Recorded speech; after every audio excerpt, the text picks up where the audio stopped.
Welcome, everyone. I'd like to call this meeting to order for the Corporation of Township of Whistler, November 19th, 2025. We'll start with roll call. Councillor Bailey. Present. Councillor Hurst. Present. Councillor Goya. And Councillor Schools. Present. This will begin our moment of reflection.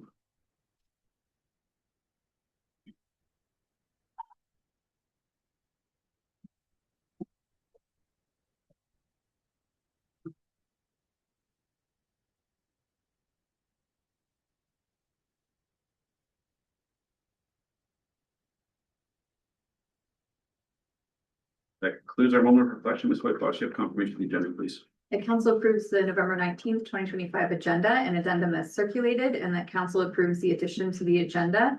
Consent item 6.1.6, questions received from council and the corresponding responses by staff. Okay, move refer, please. Councillor Hurst, Mr. Hillis, second. Any questions or comments on those? Okay, all in favor? It's carried. We made disclosure of pecuniary interest today. Seeing none.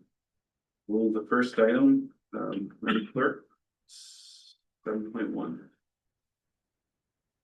7.2, apologies. So I'll invite Julia. Good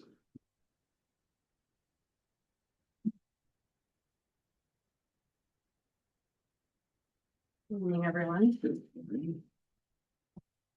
Go. Thank you. So I'm here to talk about the potential natural gas expansion program. I was asked to come and speak about that as there is interest in doing some natural gas expansion around the lake.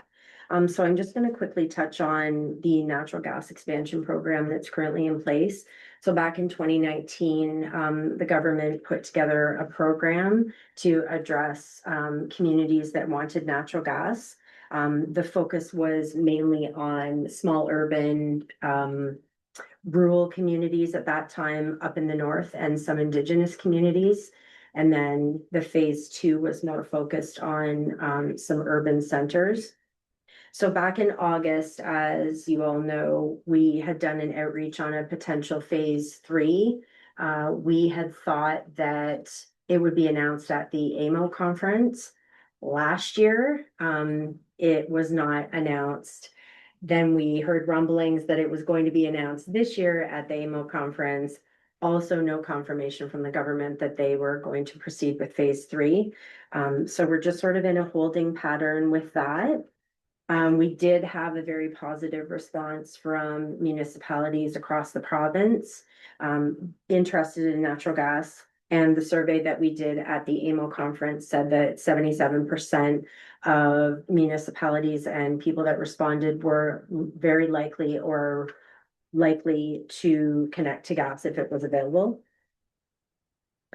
So just a quick recap on phase 1. There were 6 initial expansion projects aiming to connect 9,000 customers over 10 years. And then phase 2 came in 2021. And that was 28 new projects across 43 communities, targeting approximately 8,700 new connections. So in those first 2 phases, there were an estimated 59 communities and 17,000 homes and businesses that were connected to natural gas. So we do look at natural gas as a very reliable and affordable fuel, especially with what's going on in the economy right now.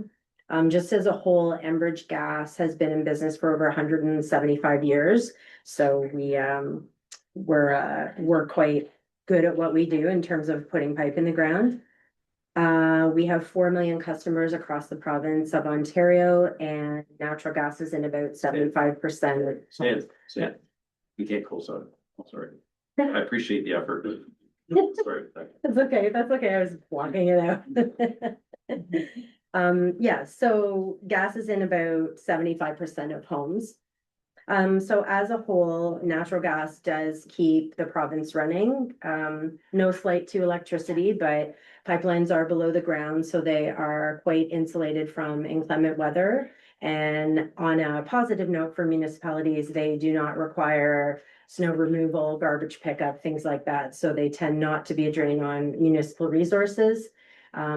little known fact, probably to a lot of people, is that Enbridge Gas does pay property taxes on every kilometer of pipe that is in each municipality. So I think in 2024, we paid around 147 million in property taxes to municipalities in the province of Ontario. In terms of the reliability, it's a scalable source of fuel. Our probably biggest claim to fame is that during peak demand, especially in the wintertime when it's very cold, we do have the Dawn Storage Hub in our portfolio. And for those of you who aren't aware, the Dawn Storage Hub is a storage facility in the Chatham area. It's the largest storage facility in North America. So on really cold days, we have the ability to extract more gas and put it into the system. And then typically in the summer, we pack that gas because it's not as cold and people tend to use less gas in the summer. So again, potential phase 3, we're waiting to hear. Natural gas does supply nearly half of the energy we use in the province.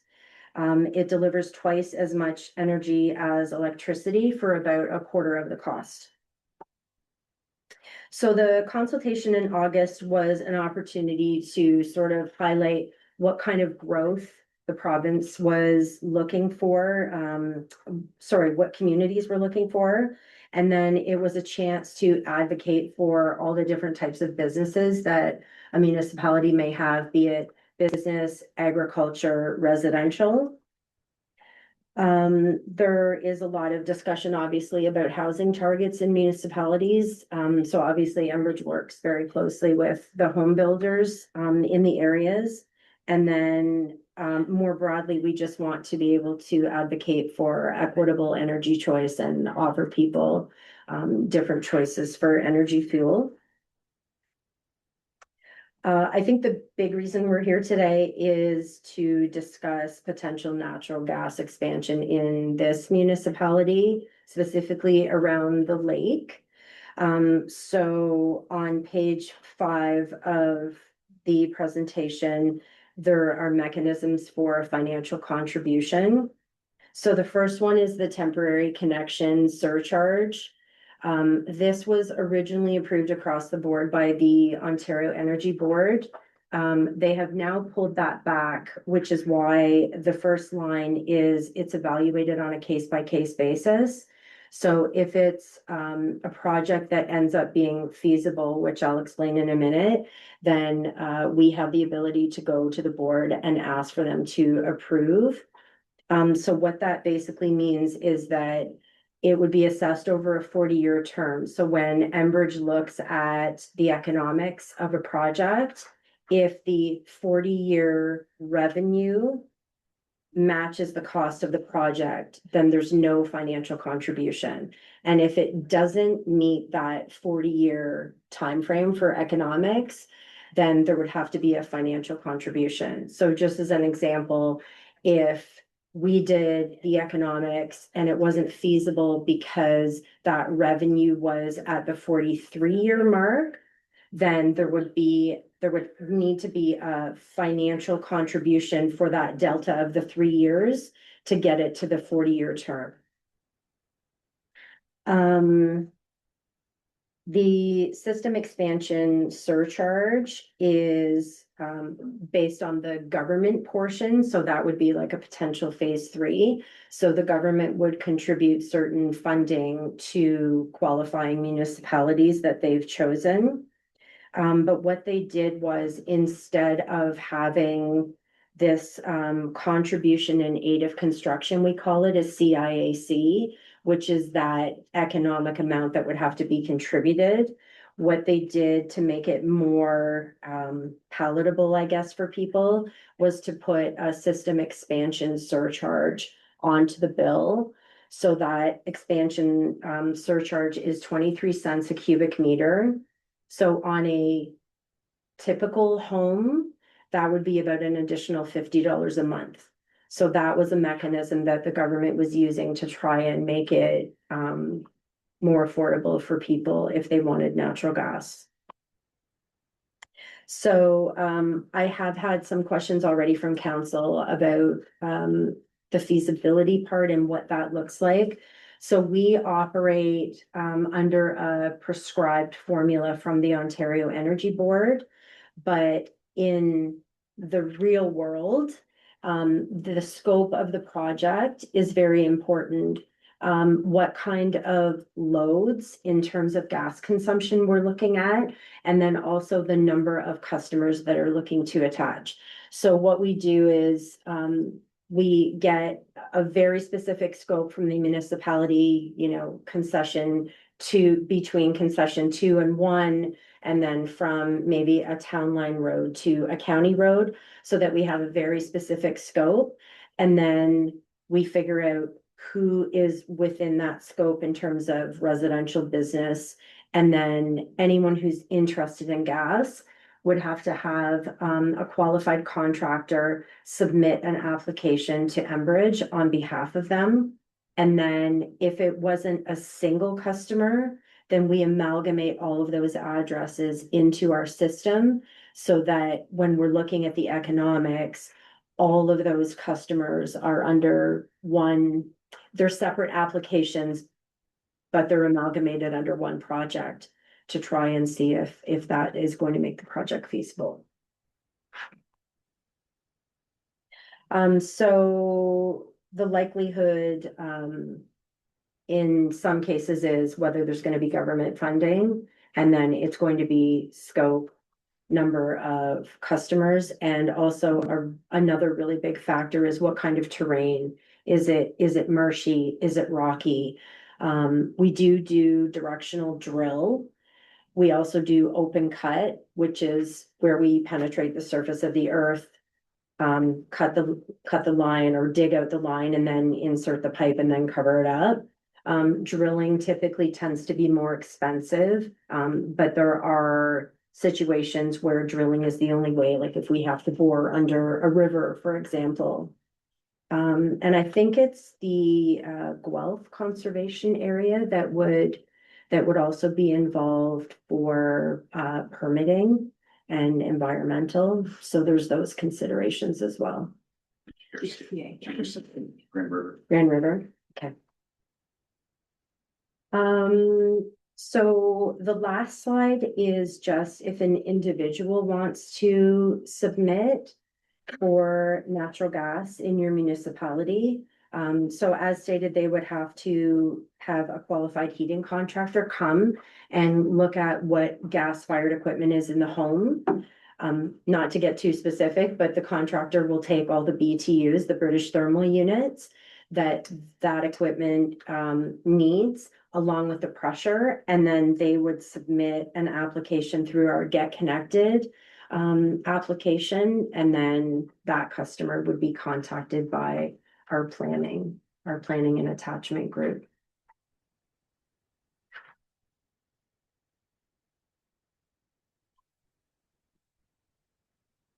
Yeah, that's okay. Great. Any questions? All right, I will open it up to council. We'll start with Councilor Bailey. Great, thank you. Thank you for coming You're today. welcome. Yeah, you did answer my question. I feel like I know that Councillor Suppose was gonna ask about lake expansion stuff. So my initial question was, how would you get that infrastructure? But you kind of explained the different options for tricky, Yeah. marshy, wet Yes. kind of spaces. Yes, it does get tricky. And then you mentioned a little bit already about the outreach. I guess I'm still, let's say a phase 3 was announced, what is the process that you would go through that a resident would want to know about? So how would the sort of announcement come through, and then how would people say, hey, I want to access that, I want to get on board? Do they have to go through a contractor at that stage, or is there going to be more of an outreach where sign this if you're interested? It's still a little bit up in the air because we haven't heard for sure if that phase 3 is coming and how that's going to look. But typically when a government phase happens, the municipality would submit an application. to the government, and then the government would review all of the applications that have come in and look at, you know, is it rural, is it urban? How many customers could potentially attach, and then the scope of the area and what that would look like. So some of the parameters are still the same, but the application mechanism would be different. It would go to the government and then they would have to. But certainly as a municipality, you can lobby your government representatives to put forward, you know, what it is that you want in your municipality. And then hopefully they will speak on your behalf when those decisions are being made.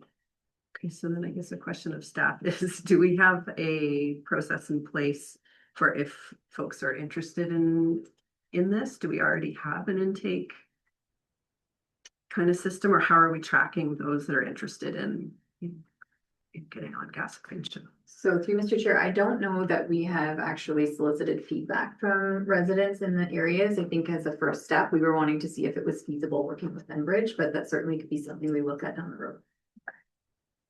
Yeah. And if it did get to a point where it was going to be through the non-government, like not a phase 3, but it was going to be more of the temporary connection surcharge, then at some point, once we sort of get the scope, we would also go out and deliver letters to potentially interested people. But for privacy reasons, we don't have names. So sometimes what happens is we mail letters just to homeowner. So they could end up in the garbage. A lot of people with the new mailboxes, they don't go to the mailbox every day. Me being one of them. They may go once a week. So I know in working with other municipalities, what they've done is we've sent our initial letter. And then if the response isn't great, then the municipality will actually send a letter because they have access to those names and addresses, which we don't for privacy reasons. Okay, that's good. I had other questions kind of about the presentation, the virtual presentation, but I'm good at not having that discussion today, so. Yeah, Sir? thanks, Ms. Alexander. This is really good. I appreciate you taking the time, and I think you had a very thorough presentation. It answered probably 80% of what I was looking for. Maybe just a couple quick comments. I think your statistic on 77% support, I would surmise that would be very much a typical statistic for this region. I'm not sure I've had anybody that said they wouldn't want natural gas given the option type of thing. I think, yeah, where my head's going now is certainly in the meeting notes that were circulated, the heat map of the township where there is potential. I think more my recommendation back to staff would be, I think there's great interest from my standpoint in exploring a phase 3 opportunity and fully understanding, you know, what the TCS thresholds are within the community. Because I didn't see anything around that. If it's available, great. If it's not, I think that would be really helpful data to have around what the financial thresholds are, whether it's above that 40 or below type of thing. And I think that would be very helpful in terms of making an informed decision. So I'll maybe leave it at that. I think hopefully this isn't the last time we have some interaction with you, because I think this No, it won't be. this is I think important for the community, and if we can have more access to natural gas, that's a good thing long term. So yeah, It's any way good. we can do that, I would be very supportive of. Yeah, it's good from an economic standpoint. I'm from Niagara, so we have a lot of greenhouses in the area. And I remember having a conversation with a greenhouse owner who was looking to sell, and he said, well, I don't really want to. And I said, well, natural gas is more affordable. So it's actually a selling point. When you go to sell your business, you may have to put some money into this up front. But to us, natural gas being a more affordable fuel, it makes your business more competitive. So if you're looking at it from an economic development standpoint, where you're trying to draw businesses to the area, we obviously feel it's a positive. But just to add one thing, with respect to thresholds, when we have the scope and the number of customers, we will then say, okay, in order for this project to move ahead, we would like to see, you know, out of this X number of customers, the goal is to have a 65% attachment rate. So anything higher than that just makes the project more beneficial. Potentially not feasible. I have to be careful with how I word that, but obviously the more people that attach, hopefully the more feasible the project will be. Good, thank you. Wilson. Yes, sort of asked that question, and, we were discussing. Yeah. Back. Do you have a rule of thumb for, how many people per kilometer or residences per kilometer would make sense, economic sense for this, CIAC, to, work? No. I know, No, I know, not I really. know, I know that they're talking about, you gotta know what the number, you gotta know how much. Yeah. Usage is gonna be in a home, you've gotta know how close you are to a particular pipeline you can use. Yes, But certainly, from our perspective, if we asked our staff to go down the road as well, pick, say, Wellington County, go 34. We know it's X kilometers long, we know it's got Z number of homes type of thing. yeah. And if you can tell us that if it doesn't meet this criteria, it's not gonna fly type of thing. Very broadly, if you have a very long concession road where the homes are, you know, half a kilometer apart and there may only be 6 to 10 homes on the road, it's probably not going to be a feasible project because you don't have the customer density to support the attachment. Which unfortunately is why sometimes the urban developments, for example, in phase 2, they seem to favor urban development because there were more attachments. So the long concession roads tend to be challenging because there are less potential attachments. That being said, if there was a large business on that road, along with dotted homes, then there might be a better opportunity. So that brings up a final question. I realize that there's some gas mains already strewn through concession roads, feeding farms here and there type of thing. And wondering how could we get at finding out whether or not customers along the route of existing pipe can connect into it for gas service? So that would be a question that would go through our customer attachment. But the heat map that Justine had sent, we have a data sharing agreement with the township of Puslinch. It is a few years old. So I heard from that team yesterday and they said if the township wants that updated, that's no problem. So what the data sharing agreement does is, I'm not sure exactly what kind of system your planning department uses, but basically the data sharing agreement is an overlay and will show where our pipes are within the region. So it just gives you a very sort of bird's eye view of where the pipe is in reference to your own infrastructure, either above or below the ground. That'd be a good starting point for us for our Yeah. staff request that. But Yeah, municipalities do find that helpful, just for that type of view. what's my question here? Just to build off Councillor Spool's point, I would hope to be able to, as a takeaway, go and look at, you know, per kilometer of road or what are concessions are probably a mile. This was back in the day. Surveyed it and have a ballpark figure of the density required, because we have, as you state, some, you know, concession roads where there's 5 Yeah. homes. We also have, I'd say concession 1 has a lot more. Mhm. And if we can get a generalized number that we're not gonna hold you accountable to, but to say 15 homes per section of road minimum, and obviously depending if they have pool heaters and, you know, the BTU, the Right. dryer, the this, to that. but at least it'll focus us on some areas that may have that density to start. Yeah. So that would be my advice, if you can do that, do a takeaway, and that's what Councillor Spillis, I believe, we're looking for. Yeah, Bounce around here a little bit. no, that's okay. Can I just make a Sure. comment? So when I looked at the area with our attachment people, very loosely, don't hold me to this, but very loosely, concession two looked like an easier route if you were talking about gas around the lake. Understanding the density is on concession one, like you said, but just in terms of the feasibility, not in the economic sense, but the feasibility of the terrain.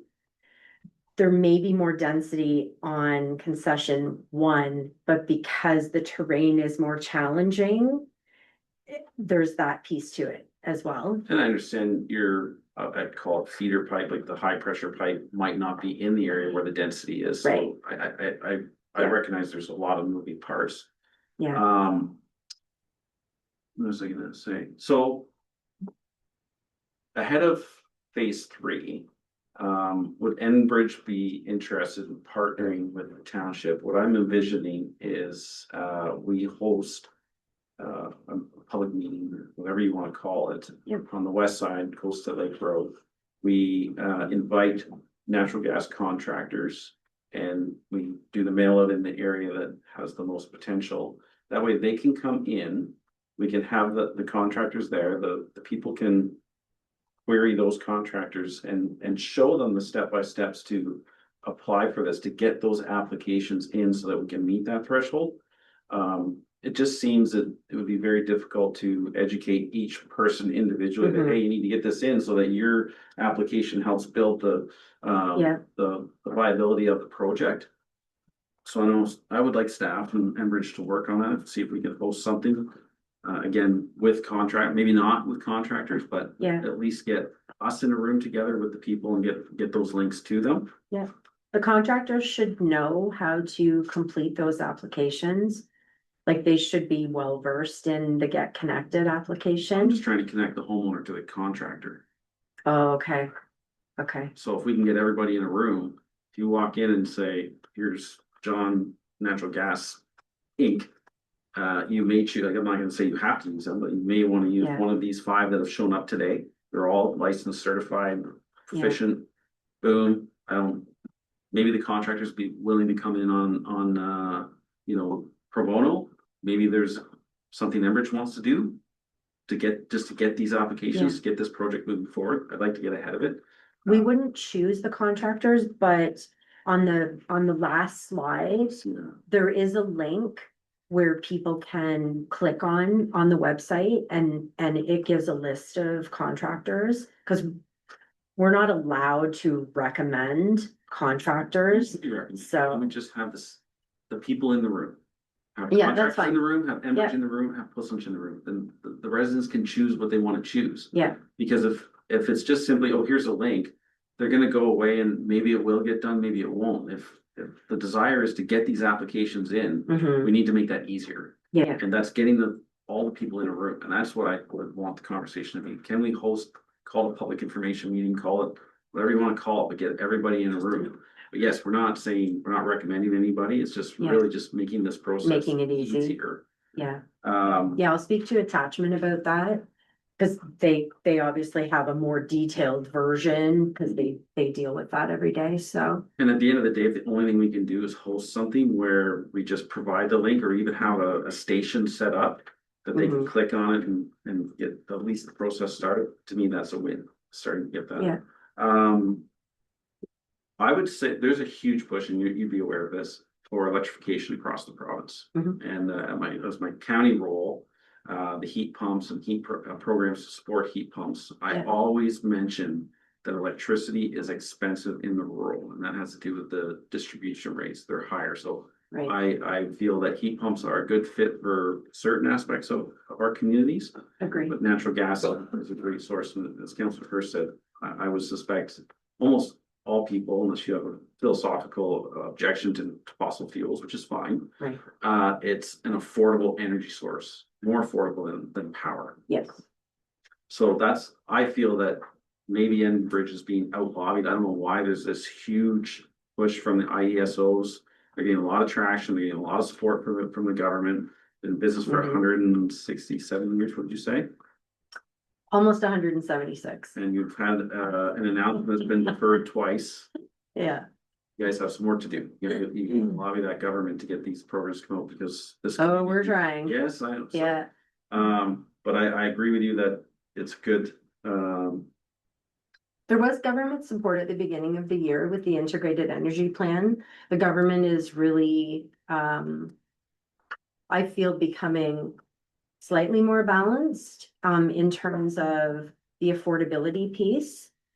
Just to your point about heat pumps, a lot of people have been pushing for heat pumps, but affordability is a major issue. So you're talking 6,000 to 7,000 for a heat pump.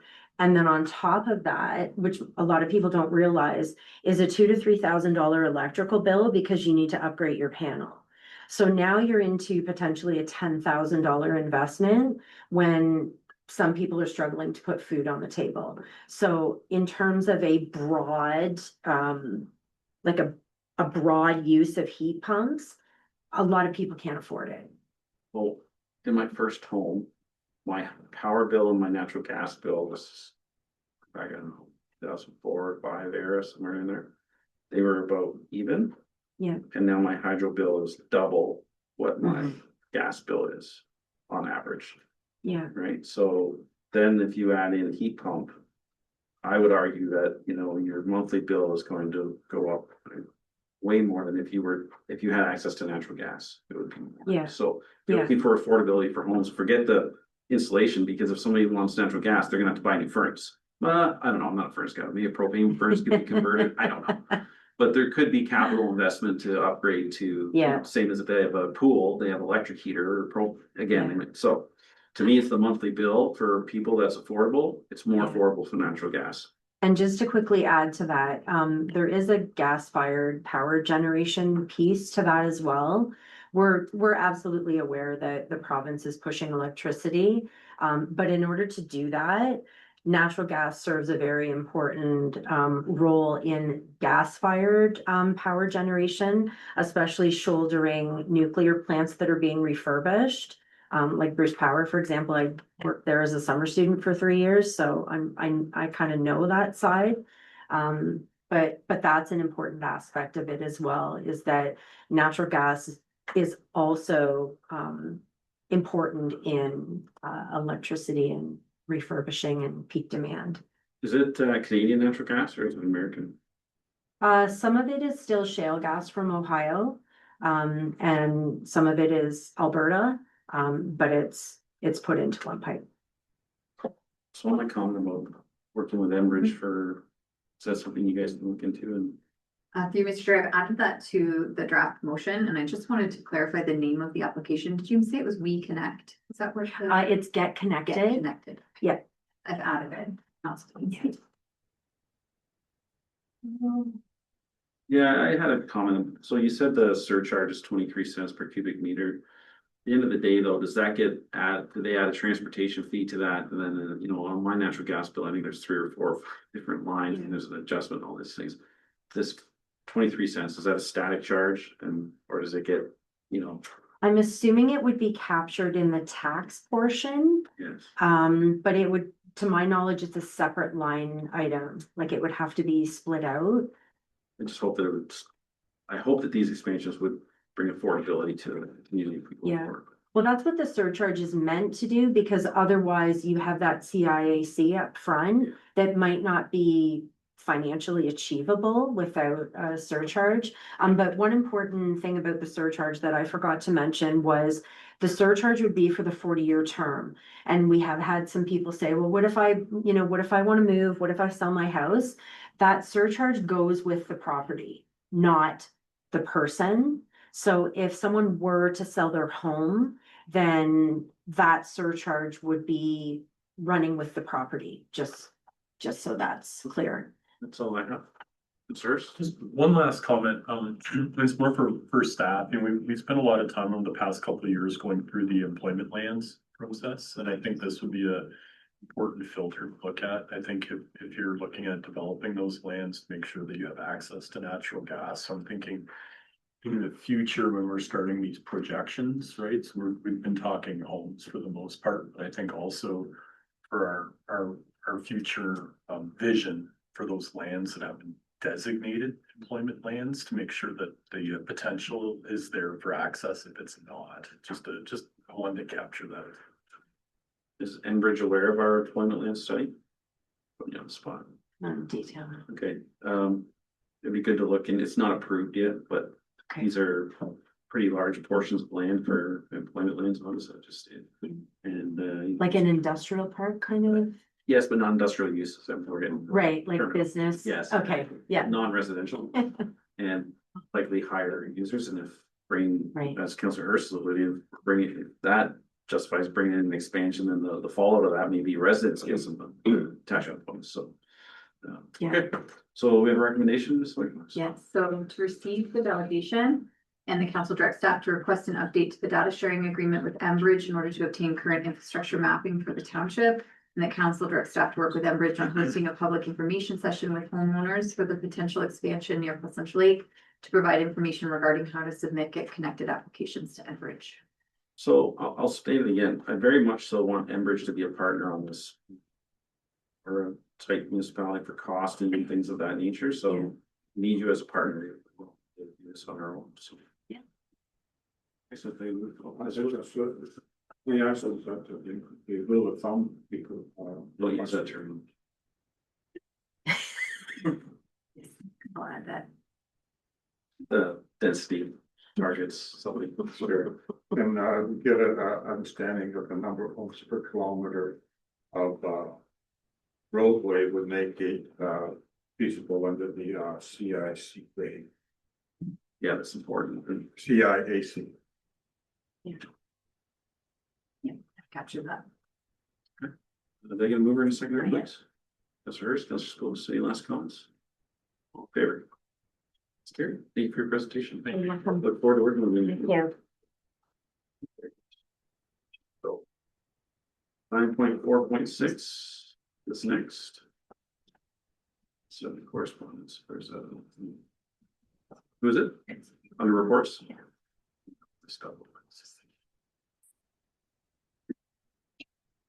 Who are we inviting down? Kyle. Yeah. Are you with Kyle today? Just observing? You can't comment from the gallery. If you want to chat with us, you have to sing the silence. We're gonna join Kyle. We'll bring it. All right. Andrew, you here? That's okay. So, yeah. Daniel?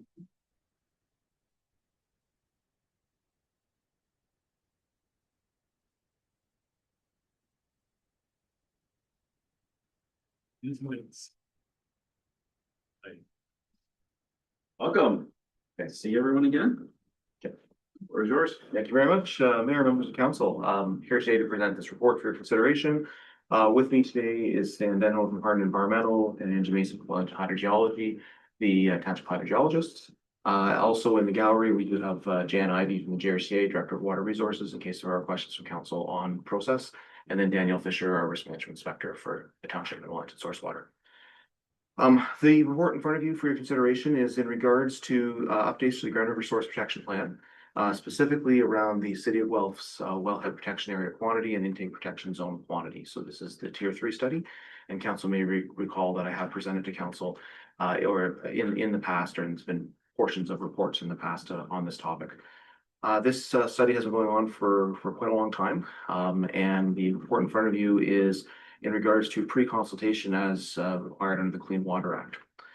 There are some resolutions for council's consideration, and I'll just do a brief summary of the report. And then with the mayor's permission, turn it over to the township hydrogeologist for them to discuss their concerns.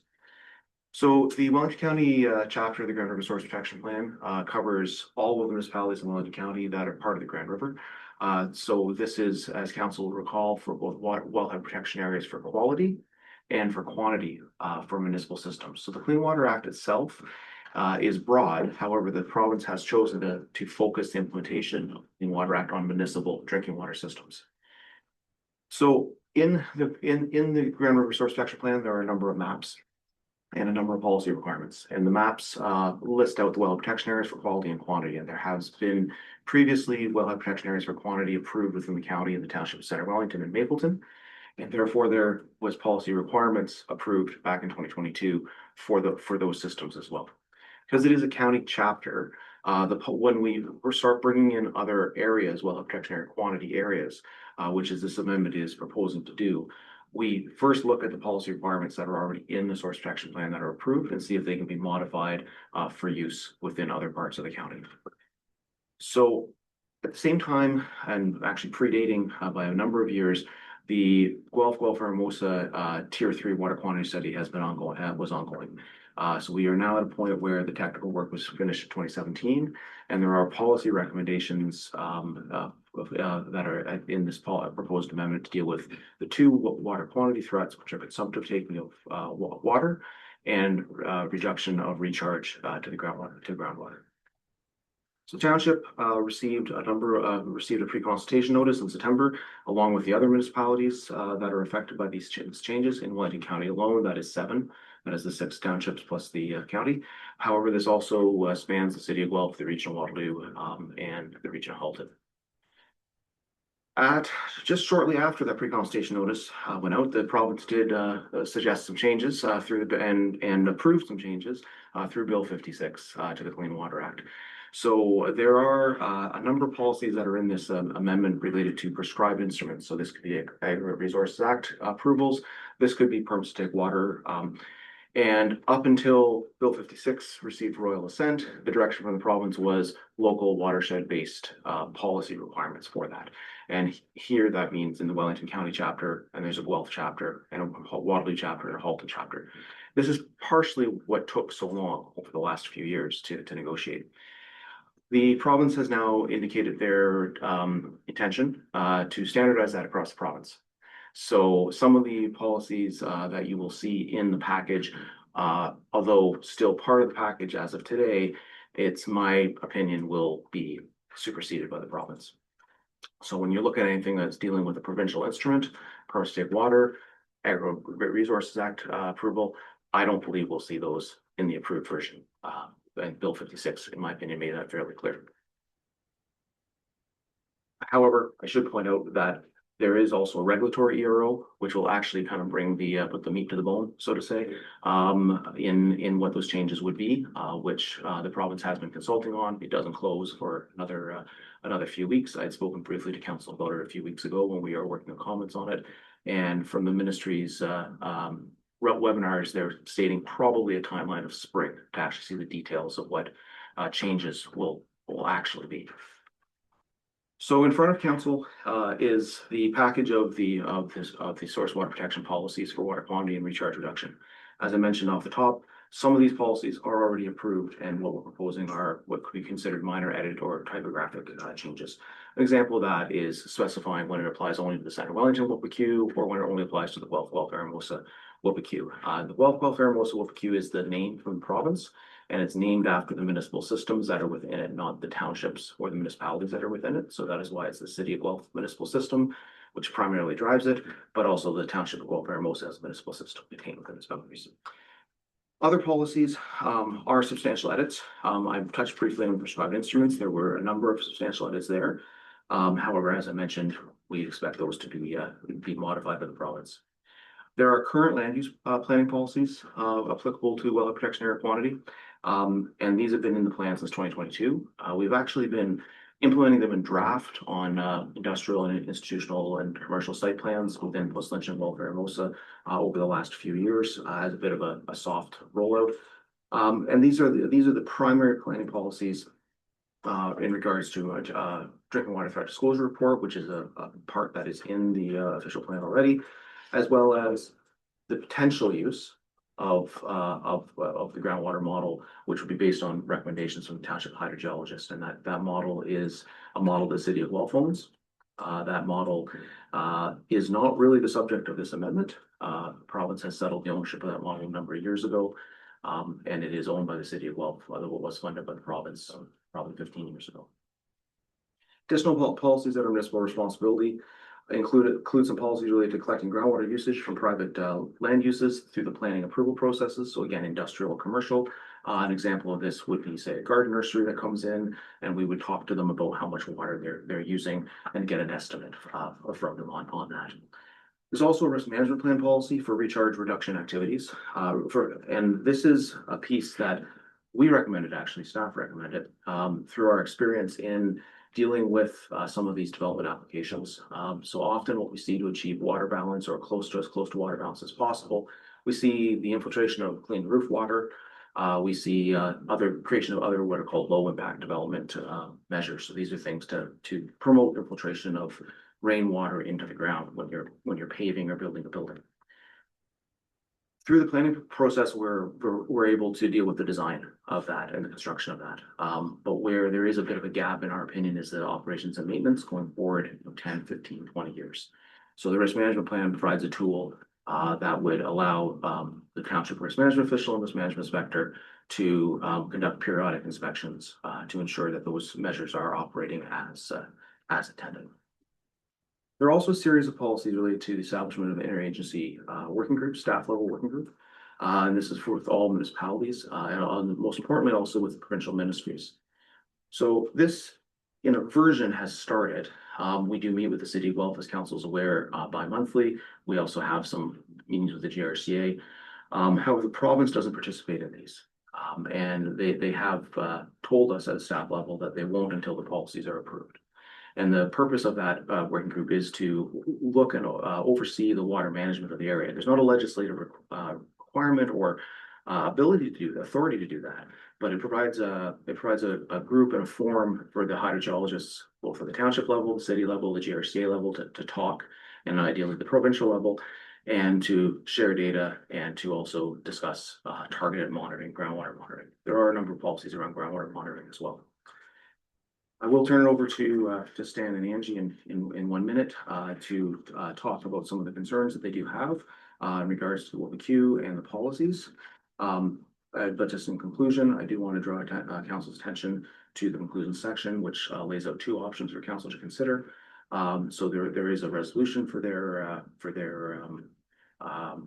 consideration, and that resolution would be in support of the proposed amendment.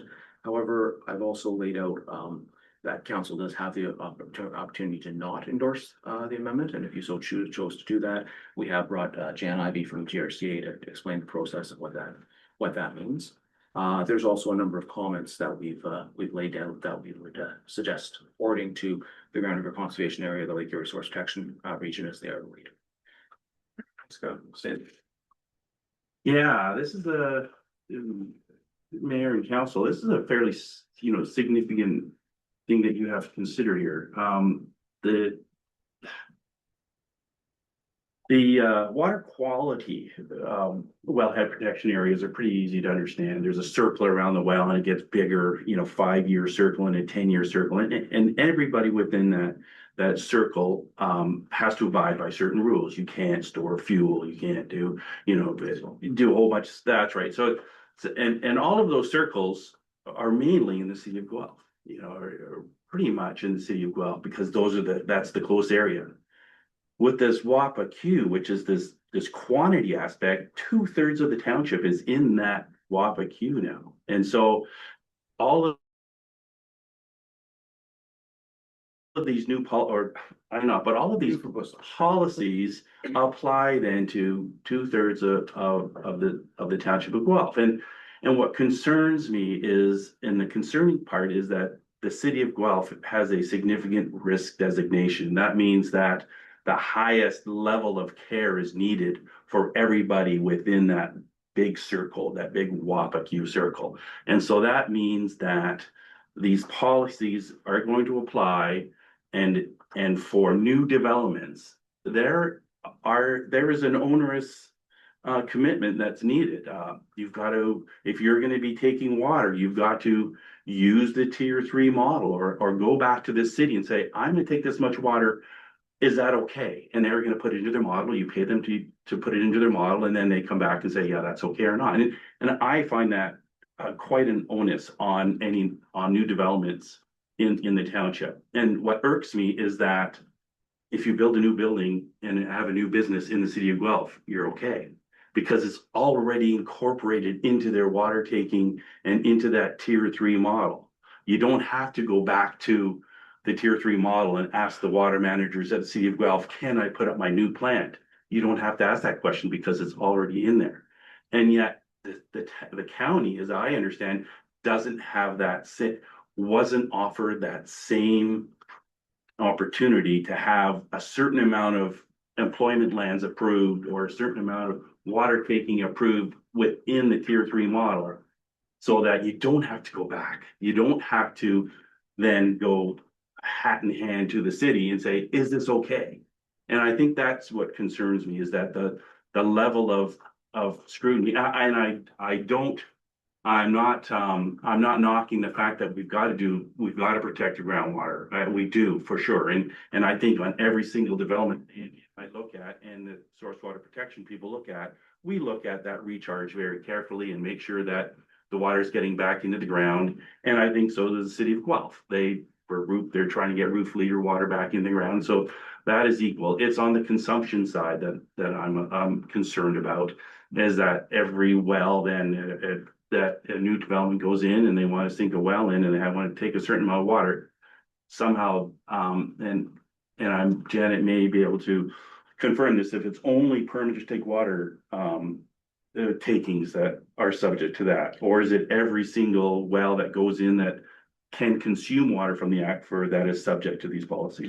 To the model homes? Well, to the water, that, because, so I need to get that confirmed, at what level does this kick in? But my concern is that there is some restrictive on development policies that needn't be there if the model already included said, okay, Wellington County, you're gonna grow by this much by the year 20, what's the tier 3, 2035 or something, 20, and you're okay up until that point, and beyond that point, then we need to look at more. So I'm a little concerned about that aspect of it, and I elicited those concerns to the risk management official, Kyle, here. And we are going to work through those a little bit as part of, our discussions, and hopefully include Janet on those. So that is one concern, the significant risk that the designation that the city of Guelph is under. And now, as I understand from Kyle just this week, that the region of Waterloo also is moving towards that significant risk. So that we've got these two communities that significant risk that are going to impose these policies on the township of Coast. And so, I'm just a little concerned about there being an uneven grounds in terms of the development lands. Is somebody going to go to the city of Guelph, the region of Waterloo, because they do not need to, they don't have to, do this additional work to get there. So I'm a little concerned about that. And I guess what else I see is the, Clare Maltby secondary plan approved and, paving over a huge part of the moraine, and yet it got approved. How is that possible? How, if you're that concerned about the recharge, then how is it possible then to have that large area approved? And it's possible because they're going to engineer the heck out of it. They're going to take all that water in and put it down into these surface storm water capture areas and inject all the storm water with the salt and everything into the ground. And we had lots of back and forth with our solicitor, Kevin Thompson, on, what kind of impact that's going to have on the down gradient side. So then we got minutes of settlement, which will include some degree of comfort for us and for the residents downstream from there. But that's one example. Is how is that possible that the city of Guelph gets to develop this whole area, and yet every time that we're going to want development lands in the same WAPA queue, that we've got to go back and do all this additional work. So I didn't see the comments from the city of Guelph on the Clare Maltby, and maybe they were significant. I'm not sure, like from the storm, from the protection people on that development area, and so then there's also new wells going in, right? So there's new large wells being proposed for the south end. How is that possible? If you're already at significant risk, how are you gonna possibly, get those approved? So I have these questions about how it's possible that if the city is already at a significant risk and they're proposing some very large new wells on the borders of the township, what can we possibly do? What kind of level of development in the town would possibly, impact on their existing system? If there's these two new wells that they're proposing aren't gonna do it, there's nothing in the township that will. So I'm a little concerned about the heavy-handedness of some of these policies on development in Wellington County. So that's my first concern. Second concern was long-term monitoring. I'm fully on board with the policies, and I just wish we had more of it. And the region of Waterloo was very good at it. The region of Waterloo came in and said, we did a model, we think we're gonna impact on some areas, and they drilled, 6 or 7 wells around Pussons Lake and are monitoring it, and that monitoring is available. And yet with the city of Guelph, we're finding a little bit of, not our concern or not as much concern about those. And the mayor asked me to provide a little bit of a gap analysis on the monitoring, and I eventually sent that to the city saying, here's our wish list, and I never really got a response back. Particularly, I sent it in for this southwest well that they're developing now. I said, it would be nice to have some more of this information, and that wasn't provided. And the third point that I make is that there's a lot of things in there about the agri resources. I know the township may very well want to have those in there. But again, I find it heavy-handed from the source water protection people. There is the Agri Resources Act, there's the Permanent Drinking Water policies already out there, and yet the source water protection for the city of Guelph and Guelph Hermosa Township is looking to apply even more or have their own rules for aggregate extraction in their big circle of water tanks. So I found that heavy-handed, and I said as much so in my comments, but the township may not agree with. They may want to have those restrictions in place, but that's why I'd like to have that conversation with the council or further conversations with Kyle and Janet. So those are the overarching, concerns that we've been at this table a number of times with the city of Guelph and on the tier 3 model. And my understanding was that there was enough room in that model to allow for development in the township and in the county. And I don't have that number in my head, but then so that raises the question, why do we then have to come back? Why do we, if there's room for you to build a large building and some more development within the city boundaries and hook up to your water supply, then why do we not have that same that same consideration? So that is basically just of my concern. Okay. Angie? I was just gonna add to Stan's comments about the model and the ownership of it. And the fact that developments within the city can just go ahead and go forward without having to go back to the city and ask for permission and pay a fee as well. So keep in mind that the model was funded provincially, as Kyle mentioned. So that was a benefit to the city of Guelph to have this model prepared. Meanwhile, the township, if a developer within the township has to go back, they have to ask permission and pay a fee then to the city of Guelph to have that model run on their behalf. Whereas someone within the city of Guelph doesn't have to do that. So it kind of puts more of a burden on, developers within the township that's not placed on developers within the city. I'm not sure what that fee is. It was called a user fee basis. So I don't know how much that is, how much of a burden that will be. Well, in their defense, I don't believe the township would review a development for another municipality and just absorb that cost. So what they're doing is saying, this is outside of our urban boundary. It may have effect on our water. You're gonna have to pay for our staff time to review. There's plenty of rules that are, or simple language, easier when you're inside of urban boundary planning. It's, housing development, all of that, when it's inside the boundary. Take prime A. You know, if there's prime A right now inside an urban boundary, it can be developed. If it's outside that imaginary line there, so that's just the nature of the beast. My focus would be on, and maybe it's here somewhere, but if we have an employment land study, it's not designated yet, but say some lands get designated as employment lands, they have to go through this new process, because what I'm hearing is the city's putting the highest risk level on this largest circle. Is that an opportunity for the city to stop a development? Do they have binding decision-making due to the water? Because call it red tape, call it bureaucracy, whatever it is, it's not awesome that there's another step now for, say, a developer to come to the township. It's exceptionally worse if they run their model and the city says no, and then that stops the development. Because we've had it where we've had impacts on wells, and I've hated the words in your mouth, Sam. I believe there was one circumstance where you're like, well, any impact is important to know.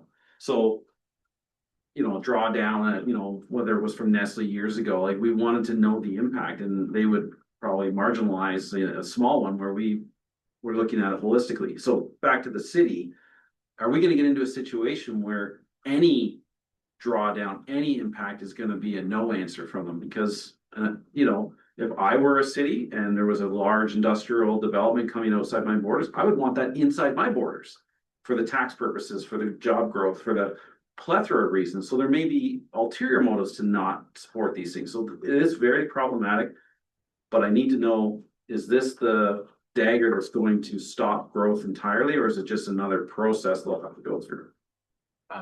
Mr. Mayor, it's another process. The county and the township retain approval of developments within the jurisdiction, just like we retain source water jurisdiction with a jurisdiction within the township boundaries.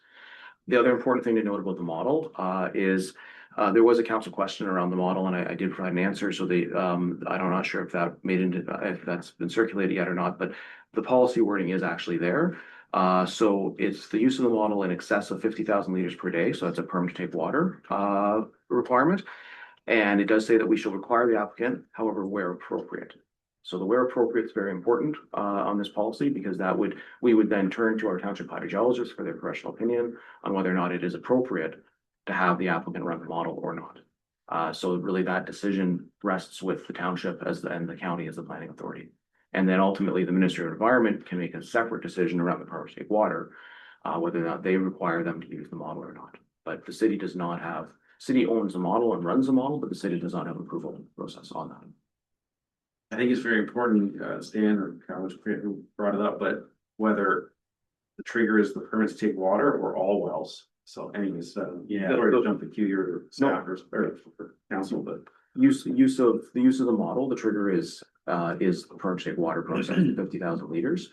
It is important to note within that large WWQ, just the way the Clean Water Act rules work that the province has set out for us, every taking is technically considered a threat activity.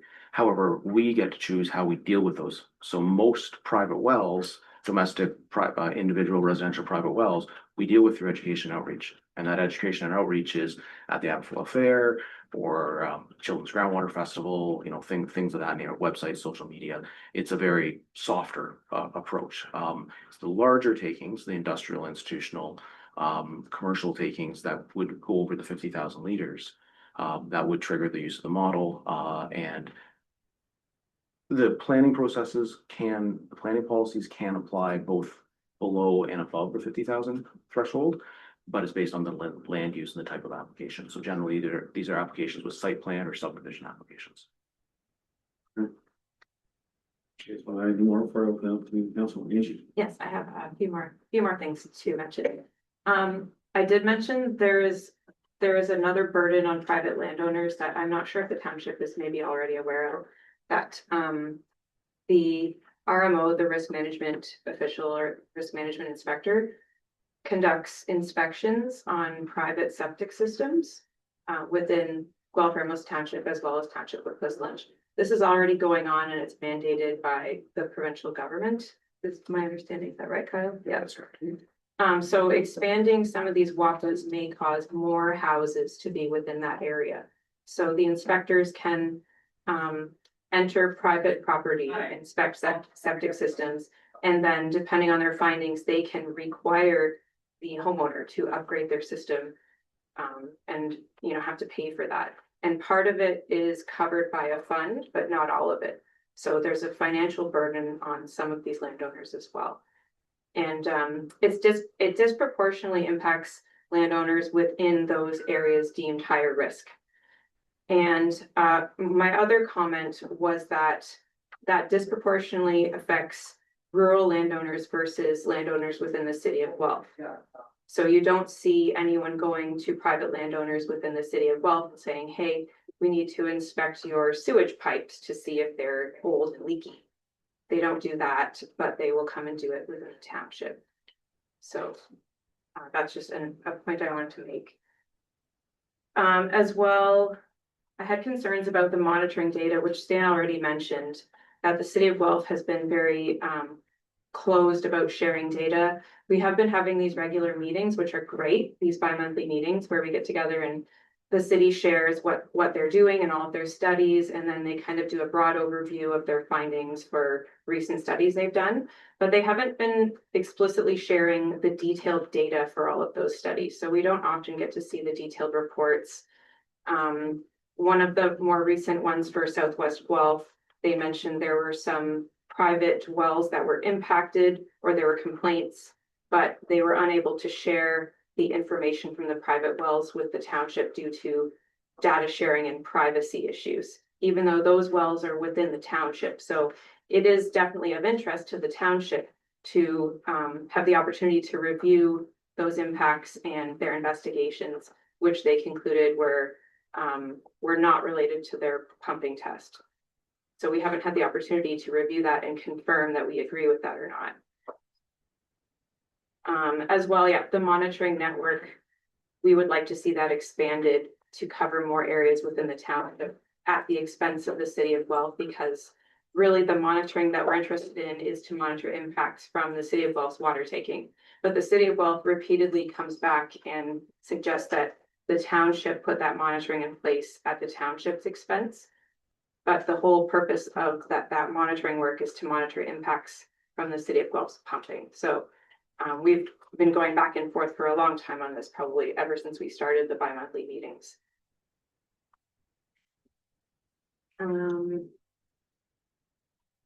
Yeah, and I just wanted to, just a positive note, we're really happy with the bi-monthly meetings in general, how we've had the opportunity to share information. It's usually led by the city of Guelph, so they will talk for 45 minutes or so about what they're doing, and then the townships have an opportunity to discuss any, you know, significant permit to take water applications within the townships or any other initiatives going on. But yeah, we would really like to see those continue and really positive.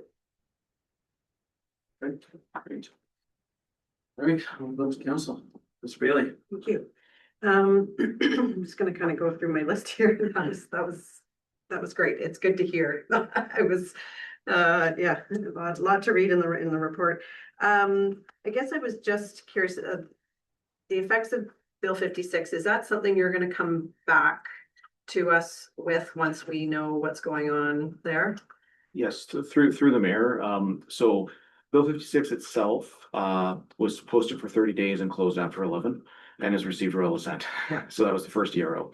The second ERO, which is the regulatory ERO, and when provincial staff were asked about that discrepancy, said, well, all the details are in the regulatory ERO anyway, which is partially true. It closed in early December. So myself and my staff are working on comments on that. Once we have the comments drafted, we will circulate them through clerks to council, and if council wishes, I'd be happy to come and speak to them. Okay, because I think there's gonna be a lot of direct and indirect impacts to that we just don't know what that's gonna look like. Yes, through the mayor, the Bill 56 and the regulatory requirements in the Clean Water Act kind of can be broken into a couple sections. So one is about speeding up the approvals of new wells and increasing the list of what's considered a minor administrative amendment. Example, this happened in the county actually 3 years ago when the Minto Pines site well system needed to move their municipal well 6 meters. And we had to go through a 2-year process with the province. So, that is going to be sped up now, which is great. They've also delegated authority or will be delegating authority to the Conservation Authority, Source Protection Authority boards to make some of the decisions. And they're actively soliciting input on which scenario should fit. Yeah.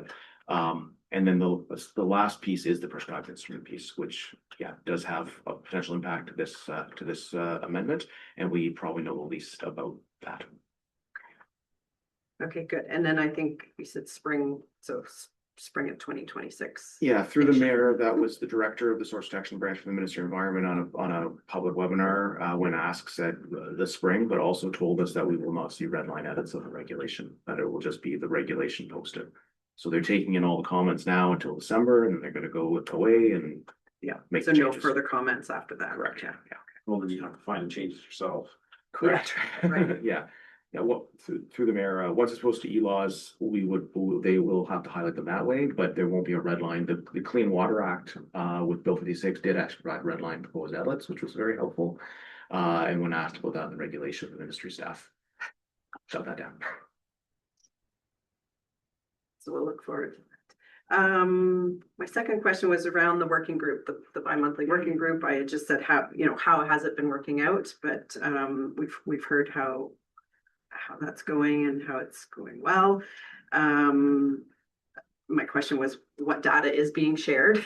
So we're hearing not enough. I'll just leave that. And what is missing from the meetings? So what's missing is really the provincial voice, it sounds like.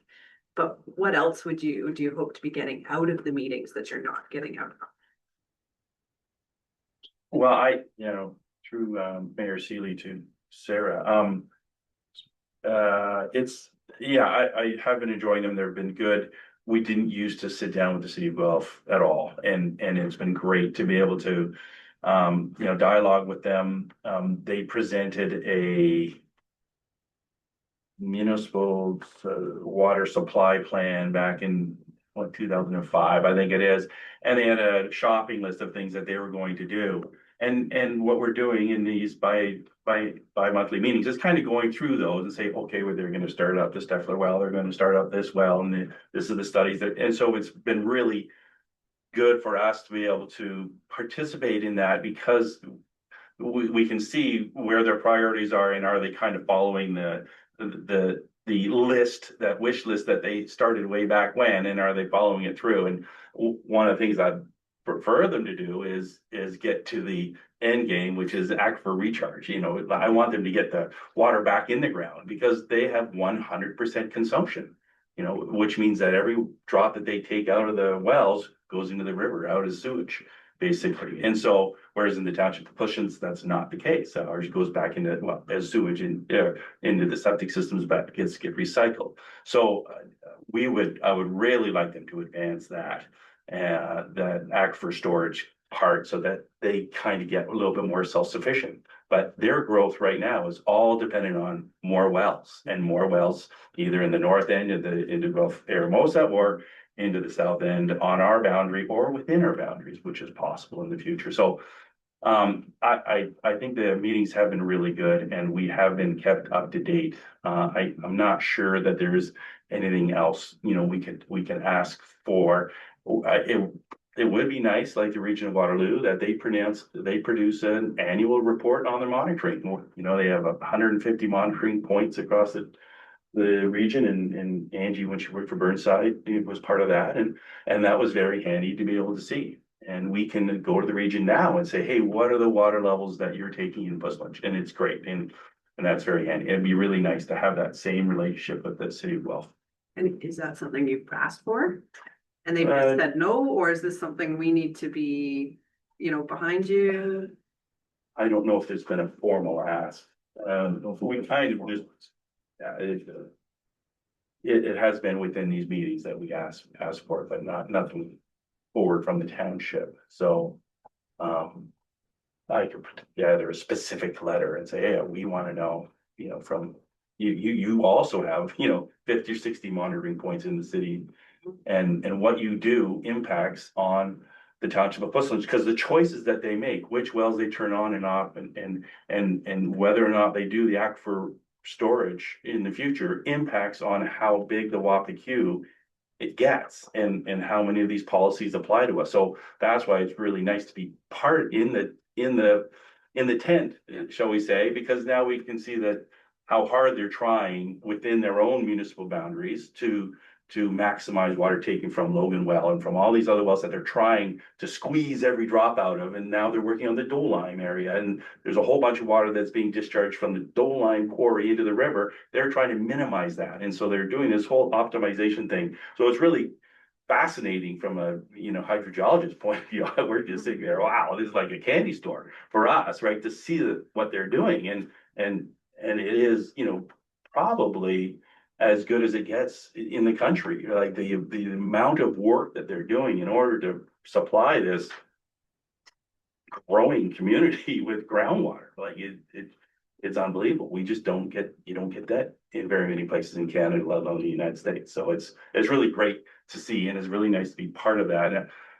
Could they give us more? Yeah, we would like to see, a more regular update on monitoring. Are your water levels going down? So there are some longer term monitoring that we would like to see. So, but other than that, I think especially if they're gonna be putting some burden on our residents and, wanting. Wanting our landowners and residents to be, doing something for them, then it would be nice if they were also reciprocating and giving us some information that we're just asking for, right? So maybe that's some conversation you could take back to them. My third question was that, and Angie answered it, just about private landowners. What is the burden, the concerns when dealing with protecting water supply? I guess my question, are there costs that should be documented, monitoring documentation? So if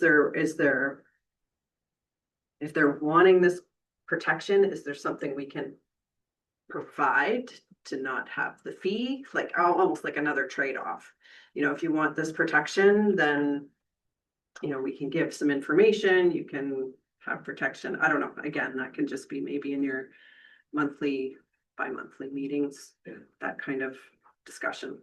If I may, through the mayor, so the township, Puslinch, Guelph, Hermosa, and the county and the city of Guelph came to an agreement around cost sharing a few years ago. One of the things that has come out of the bi-monthly meeting, actually discussions, is myself and the Guelph RMO will be sitting down in the early new year to look at updating that agreement. One of the things specifically is the non-disclosure agreement in regards to sharing of private information. Some of that delay over the last year was actually on our end, because there are some things that they were asking for us, and kind of like you're saying, the quid pro quo that we said absolutely no to.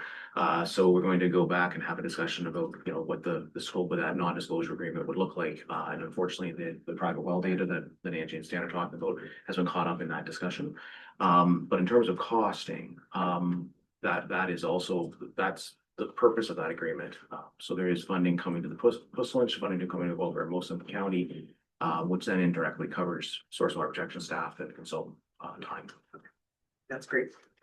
Continue. and if I may respond to Sarah's question, so the additional cost that It's Councilor Reese. Yeah, sorry. The additional costs could also be an improved well. Just the same as the septic system. If there's an issue with the septic system, it needs to be improved. But through Source Water Protection Wellington, we were commissioned, Angie and I were commissioned to develop a study on these multiple aquifer penetrating wells. Well, there's a number of them in the township, a lot of them.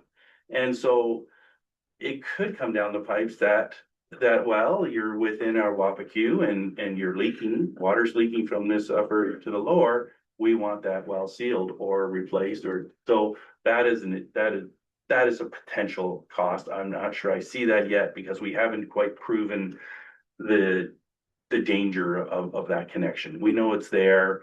We just haven't proven, there's a lot of water going down. There's a lot of dirty water going down. And we kind of don't know that. And I think that's kind of the next step, but that is, a potential cost. And we are asking every new development and every new it's somebody that comes to across our desks anyway to do that. You know, thou shalt not drill a well that connects these aquifers. So there is a potential additional cost. Yeah. hadn't thought of that one.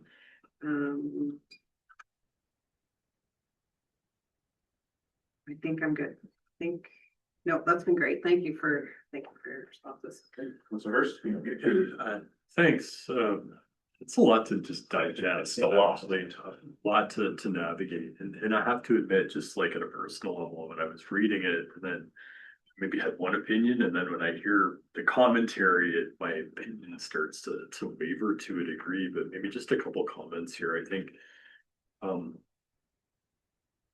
my initial concern is just an erosion of legislative power within the township in regards to water that's within the township boundaries. And when I was going through that, I was like, that was my sense, is like, what I'd like to hear from probably you, Kyle, but others as well, would be like, is that a legitimate concern, or is it my perception that that's the concern? And moving forward, is it your professional opinion that this is a workable situation moving forward? Because I'm very sensitive that my spidey senses, this is like I win, you lose from a city of Guelph perspective, where you take control over decision-making power. But maybe what I'm hearing now is it's less of that and more of a negotiated dialogue. Yes, Can thank you you. speak to that? Yes, thank you, Councillor, through the mayor. It is negotiated, a piece. So first of all, for the Clean Water Act, jurisdiction, that's retained by the Township Council. And they then appoint risk management officials like myself to implement that. So that is not ceded to the city of Guelph in any way whatsoever. We do have a statutory duty under the Clean Water Act to protect our neighbors' water. And it is a situation that we don't have our own municipal system here, and the city of Guelph and the region of Waterloo and the city of Hamilton do. But that jurisdiction and that authority rests with ultimately the council and who they appoint to deal with that.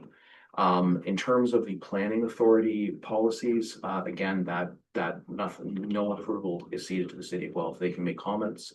They own the model. So there's that aspect of it.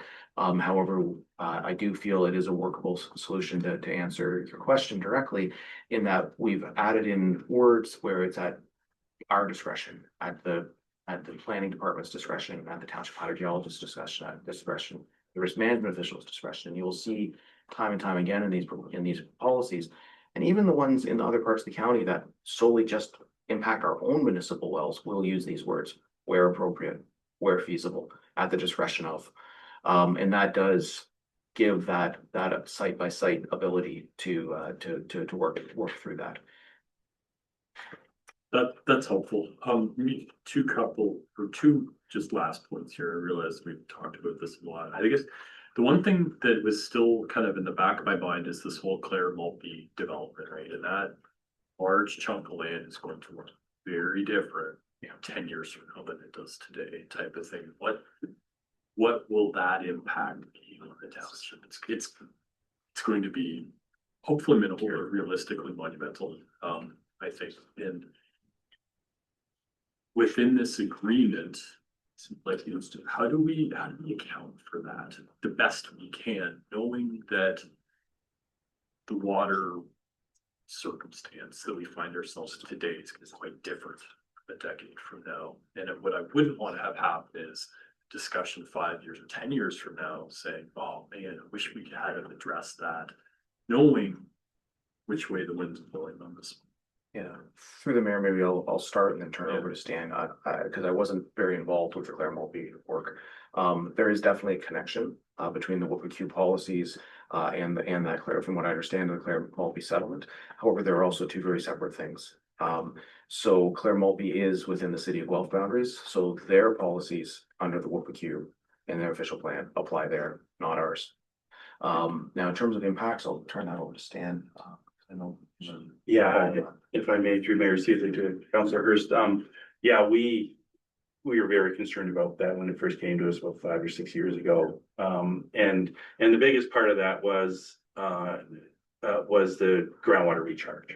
How, they're gonna take this God-given dimples on this moraine, and for which the county of Wellington has got some very strong policies for. And so they're taking all these little pockets and they're gonna, pave them over and then force all of the water into much smaller area. So we had a lot of concerns about that, and we raised that during the hearing. And we came to a point, well, they were going to engineer the heck out of it and make sure that water gets into the ground. And we made it very clear that presently, and their consultants also made that point, that there's no water leaves that square area. Like they're on the surface, it all infiltrates. And so at the time that we did this, there was no culverts across Maltby, across that southern boundary. Now there's 3, and they're all amphibian friendly culverts. And so my concern is, okay, now these are going to become pathways. But to answer your question, Councillor Hurst, is that we were concerned about it. We raised the question. We got as far as we could through the legal system to say, we're really concerned about getting this water back in the ground. And they say, yes, we are going to get it back in the ground. And then our second concern is, well, what's the water quality going to be? And that and it's going, it's going to be salt laden, but it shouldn't impact on anybody's wells. And this is how we're going to make sure it doesn't impact on anybody private well. So to answer your question, yeah, there was a lot of, that was my role basically in consideration of that Clare Maltby area. Thanks, that's helpful. I'll just wrap it up here. I think my last one would be just, moving forward, I think I see great value, and I think the collective three of you can attest to the value of a continued dialogue with the city. And I think I see great value in that. My suggestion be, using the region of Waterloo as an example of good public reporting as a here's where we like to get to type of thing. It's a gentle nudge from them, and because I think that adds a degree of transparency to what's going on. And not to say that what's going on now isn't ethical and anything like that, but I think that adds a degree of when you can publish an annual report or a progress summary or some vein of that, I think it adds to the credibility of what's going on. So that's certainly a recommendation from my perspective, that hopefully once it's gone through the township channels, that you could echo. Thank you. I suppose. So, okay, I have several questions with respect to the Water Queue. Who establishes the limits of the Water Queue? How do they do that? Yeah, thank you, Councillor Lewis, through the mayor. So the province oversees the process that sets out the technical rules that must be followed. The WPQ then work is conducted through the lead Source Protection Authority, which in this case is the Grand River Conservation Authority. However, in the case of these larger municipal systems, Region Waterloo was the same. The technical lead was transferred to the municipality itself, so the city of Guelph. So in the case of this WPQ, the city of Guelph, in conjunction with the GRCA, started that work back in 2008 with consultants following the province's technical rules. The county and townships got involved in 2014. Stan and I were heavily involved in that. And this is in the technical work, and there was a technical review done by the municipal hydrogeologists of this WPQ in 2014, culminating in 2017. In addition to that, the province, for all these large tier 3 studies, commissions a provincial peer review team, which are typically academics or subject matter experts in the private sector. So there was 3. I don't remember all of them now, but Dr. Dave Whiteley, Rudolph. Dr. Yeah. Rudolph, Dr. Whiteley, and Tony Lodge. Yes, Yeah. yes, it was a lot. So three either professors or subject matter experts to provincially review and provide guidance to the province, because ultimately the province needs to accept the technical work, which was done in 2017. The province did accept the technical work for WPQ and the IPZQ in 2017. So the Water Queue this time around is enlarged. It's larger than it was before. No, through the mayor, this is the same size of WPQ as it was in 2017. It hasn't changed. No surprise. I looked at the maps and I thought there was a change. Um, Okay, next question.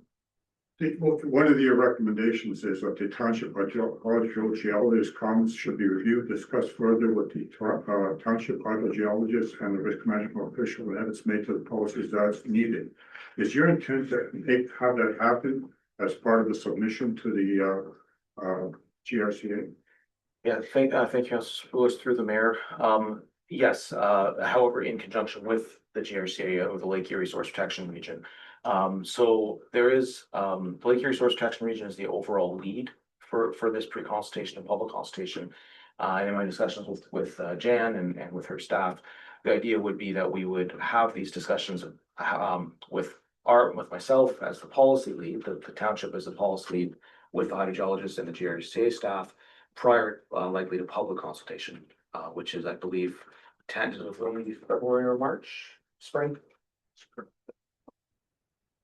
Okay, so then the staff recommendation is that the risk management official report back to the council on the outcome of the review of the township hydrologist comments and the policies were edited.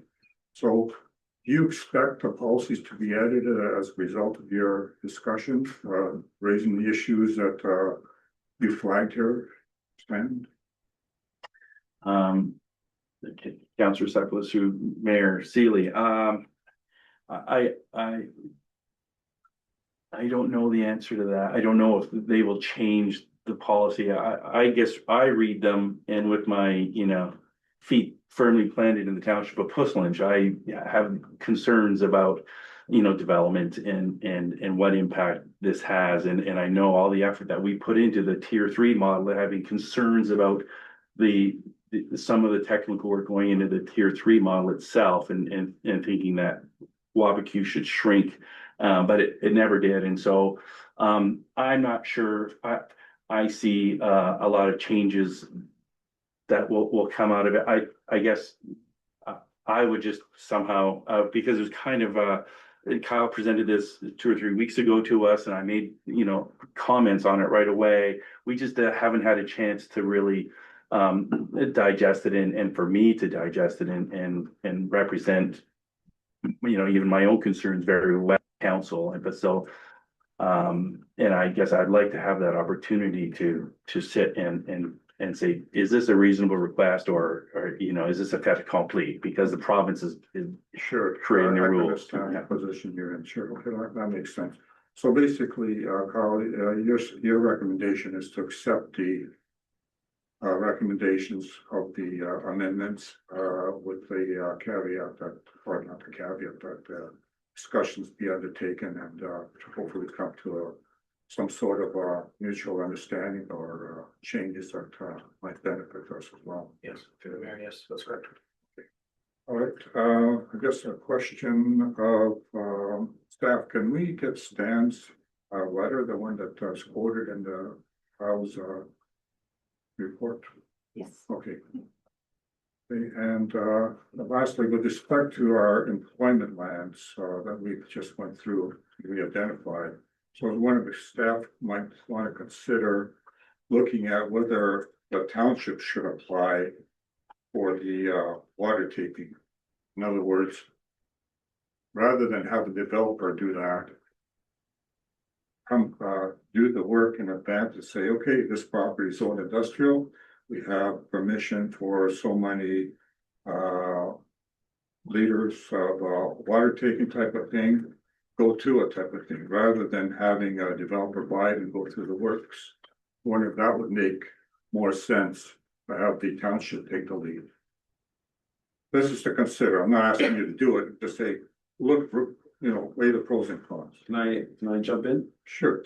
So we're promoting dry industrial use within the county, and dry industrial is under the 50,000 liters. So the way I view it as this may be a way to steer away high water users from us, because with the dry industrial use under the 50,000, it won't trigger the modeling from the city of Guelph, the user fee of things of that nature. Thus, if you come here and you want to have above it, then here is the longer, difficult road to go. I guess my concern is we got such large properties. you may have 4 developers on there, each under 50,000. So the question is, how are you gonna do it? You're gonna have each developer do a piecemeal? Or are you gonna, have the staff say, okay, we need 200,000 type of thing, go to it. Otherwise, you may have developer number 1 get it, developer number 2 get it, developer number 3 is cut off. Better to know your limits before you, go down that road. Do you guys have any comments on that, Nels? I know it's just. I guess my comment is that, and that is exactly the concern I have with some of the policies, is that my assumption was, and my discussions with the city of Guelph as they were developing, was that there was lots of room for the townships to go ahead with the employment land and to development. And I don't have that number in my, and I couldn't find that number recently, that they, 100,000 cubic meters of water is available, for instance. And you can develop to that. So that, I'm hoping to find that. I'm hoping, similar to the city being approved for whatever water taking they have up to 2030, that we can go back into that tier 3 model and say, okay, this is how much was allocated. And don't worry about, taking up to that amount. That's kind of what I'm hoping to find. But I do hear that concern, and that is what I'm raising because of the significant risk category that they're in. What's got me, thinking about it constantly, just raised it and you're have raised it, so. It's something to consider, to think about. I'm not saying do it, if we still have to go through the hurdle of the official plan amendment first. Province may have other minds about it, but, once we get that, we should weigh the pros and cons of either asking each developer to do it, or we do it as one big package and, it's all done. You have something on that? Yes, thank you, Mayor Sealy. So, in terms of the study, Stan, I don't remember the number either off the top of my head, but it is there from, I think, 2018, 2019, and there was a number that the city had kind of modeled and said was excess water. So that's certainly something we can take out of the reports. In terms of Councillor Sapoulis' direct question, I would highlight what the mayor said, under 50,000 liters, the model policy does not apply.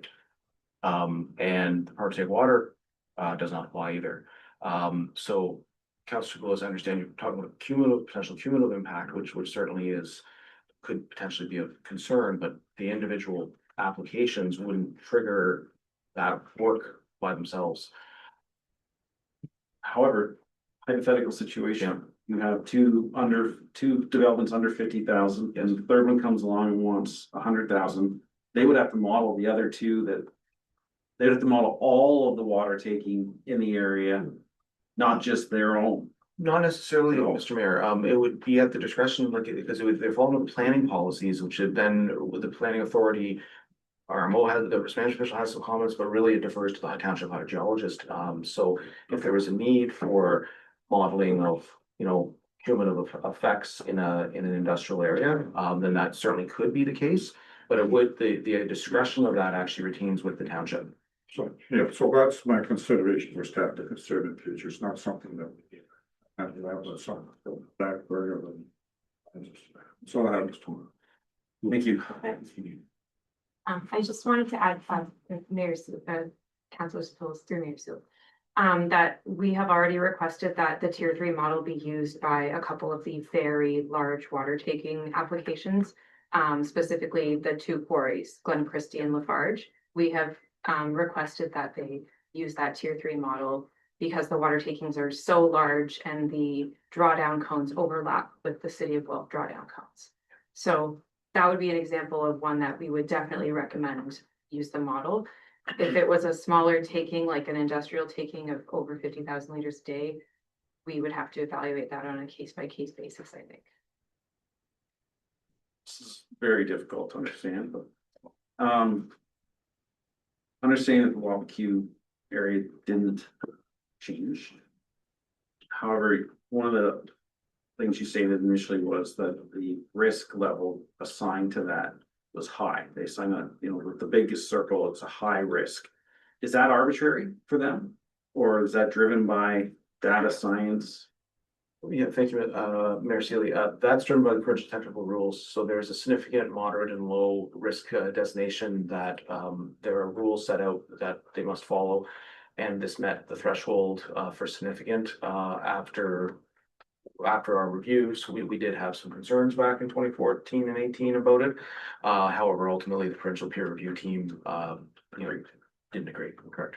Oh, well, so it's staying at a high. It stayed as It it's not going. it is, Yeah. and if I may, Mayor Sealy, this is a future condition, right? This is not today's condition that is significant. It's not a significant risk right now. It's a significant risk in the future, 2030, 2031, whenever the model was out to. So under a drought condition, under maximum water use, under all these conditions, then it hits that significant risk level. So that's, again, my concern is that there's conservatism and as engineers, we like to have that conservatism built in, but that's impactful on, I guess when I see the policies that are put forward to protect that future condition, I'm a little concerned about that because monitoring may show, and gets back to the monitoring component, may show that, well, yeah, that development you thought of didn't have any impact after all. So I would like to see that greater monitoring. Sure, it just where I was going, I don't, now hearing your response, doesn't sound like we have an opportunity to downgrade that risk because it's gonna stay there. Yeah, Mayor Sealy, it is unclear. I'm not sure if Jan has more information, but it is unclear how the tier threes get updated. They have started to happen in other watersheds, so it is, I would say, likely for that tier three to be updated at some point. Stan mentioned that the growth target was 2031. That seems a lot closer today than it did 2017. So I think over the next few years, there will need to be discussions on how that tier three is updated. And I do know, so, Orangeville, for instance, has been updating it. But that is subject to, provincial funding. Getting on to the monitoring, the sharing of data, hearing comments, my initial thought process was just build us a little list of the data, high level data you want to see. And CAO and I would request a meeting with the mayor and the CAO of the city of Guelph. We just recently had one and went very well. So that was, a good relationship start. Then Kyle, you spoke and said, well, we're doing our NDA review starting January. And some of these NDA reviews can take a very long time. So I would be impatient to wait a year for that to be completed. So I would like to approach the city of Guelph to see if they can share that data. Whether the township can sign an NDA so that we can receive it while you work, because I assume the NDA is for the county, everybody. It's for through you, Mayor Sealy, it's for the agreement, which is both townships and the county and the city are all subject to or signatory to. So I don't want to duplicate, but I want to get the data. Yeah. So I will still look for staff's guidance if and your opinion. I want to go have that meeting and ask them to provide it ahead of the completion of that NDA and find out what the hurdles are. End of the day, I don't see why they wouldn't be released if we have FOI'd it. Has there been precedent where that data has been ruled private, I don't know, proprietary, I don't know. Through the mayor, it does contain personal information. They did bring that up to us about FOI. We in response said, well, we're subject to MFIP the same as the city. And then that's where the NDA discussion started. So If it's personal, I don't want to know whose house it was. I understand. Redact that. I know. Yeah. So that would be redacted likely in an FOI request. But are we, I don't need to know, I don't need to know the person's name and address. I need to know where the well impact and, but we also, you stated we didn't disclose information. So are we the hypocrite here or? No, it is.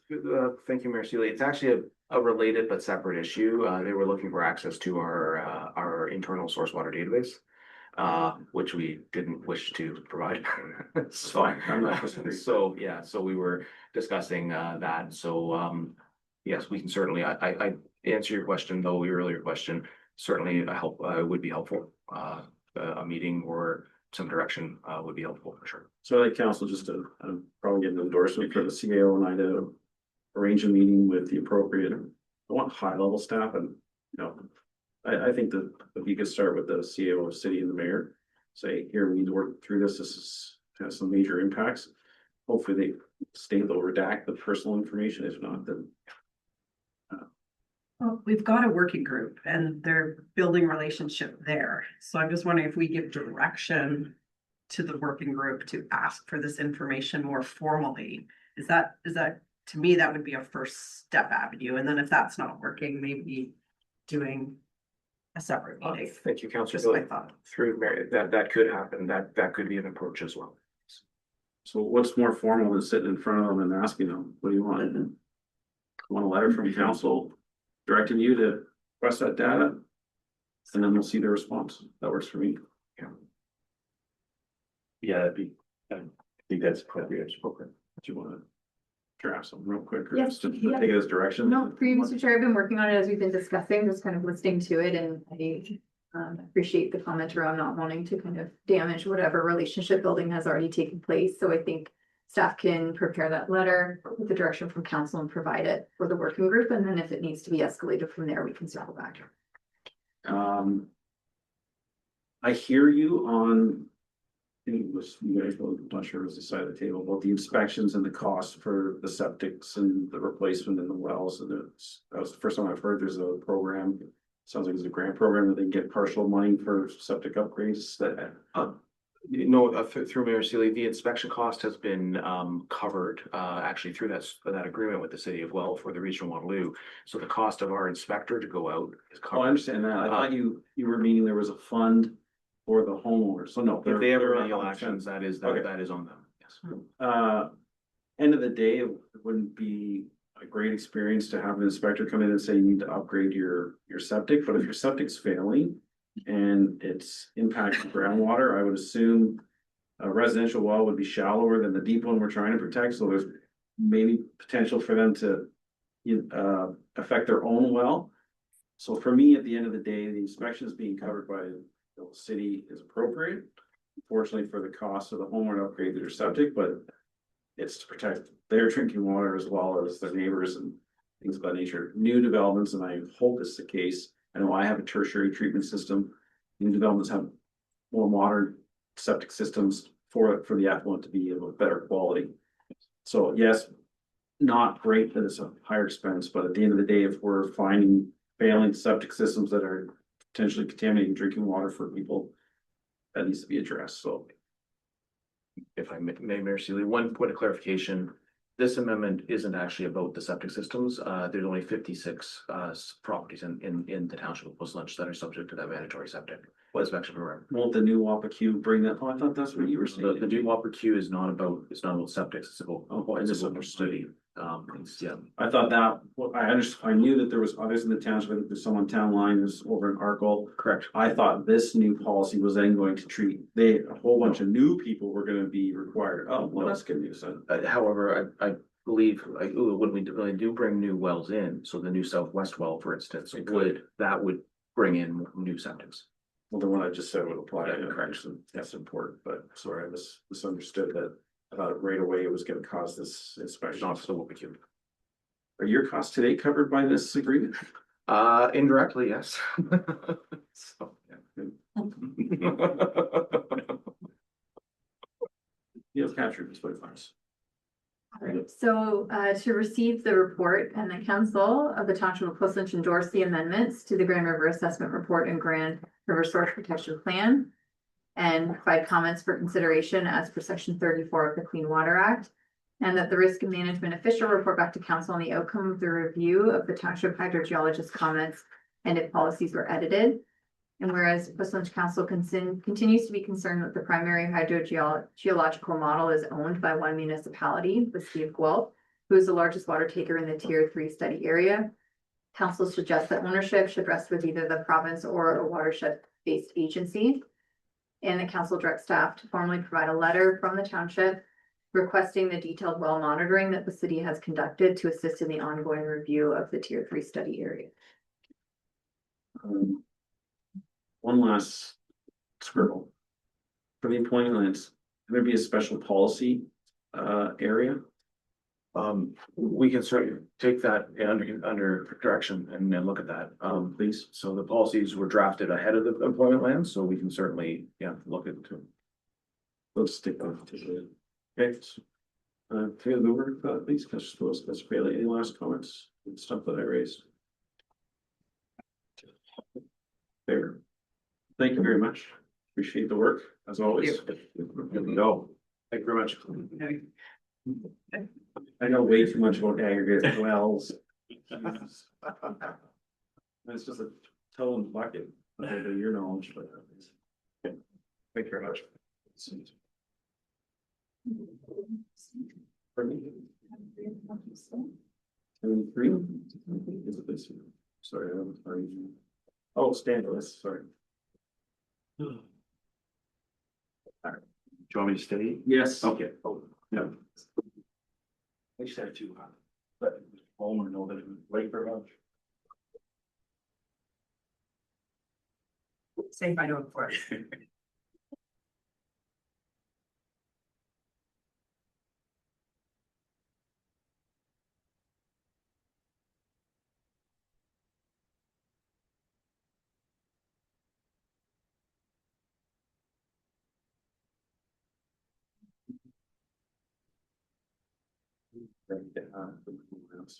Signs just in case I was. Seems to repeat that one, is that Oh, okay? the one right there. Yes. Thank you. I should have looked up. You're ready. Great, all right. Go ahead, Stan. So we're discussing Neubauer, proposed amendment for Neubauer. And if I may, touch the screen, the amendment is to remove this strip of land here. So the 30 meters setback that is now there is going to be removed. Thus joining this lake with this lake over here. So not a huge concern in general. These folks here are doing a similar thing. They applied for amendment to take out this area here. What struck me when I read the hydrogeology report was that they mentioned an amendment back in 2022 that already joined, that allowed for the joining of this lake with this lake. And when we were part of the team that reviewed this in 2004, it was very clear to us that these lakes would never be joined because this is it's a not marketable material. So that's why this island is here. They are not going to join these two lakes, and that allowed water levels in this area to be higher than this area. So it provided there's a height, as groundwater moves from the east to the west, these water levels are a little bit higher than these here, and then all this water flows through and moves through. The concern that I've always raised is that there's also Fletcher Creek down here, and somewhere in here there is a possibility of some of this water starting to move down into the Fletcher Creek area. So we've always been very concerned and conscious about what's happening whenever whenever a new application came online with Lansing, for instance. This is called the Lansing pit. It's set back, and we weren't concerned about that same thing happening. But with this is called the Neubauer pit, as it expanded south, we are watching these water levels very closely, and we're finding that there isn't an increased movement to the south, for instance. But I guess our concern is with the removal of this, with the joining of these lakes, then there is a bit of an unknown that what's going to happen to that division of water moving back towards Mill Creek versus going into Fletcher's Creek. So we're raising that concern in our amendment for the Neubauer pit. But within that concern lies, how did this get approved? We're not sure how the approval was to join these two lakes in the first place. And apparently it was approved in 2022. and some amendment that I don't recall seeing, I didn't recall coming across my desk. Kevin Thompson and I were very much involved with the land sea hearing and the deposition of silt in this area, and that all got straightened out, and there was an agreement between these two pits to equalize or have one tonnage agreement to, instead of being 1.25 million, it was gonna be 1 million between the two or something like that. So there was also an agreement with CBM to allow for that tonnage to be equalized and come across the concession 2 road. But when I read this, my concern was, well, how did these two get joined? And even through Mayor Seeley's conversations recently with the MNRF, but I'm not satisfied that we have that answer yet. But other than, you know, so there is, our letter regarding the amendment is fairly short. We don't have a lot of concerns, but you know, that is definitely, how did that get missed?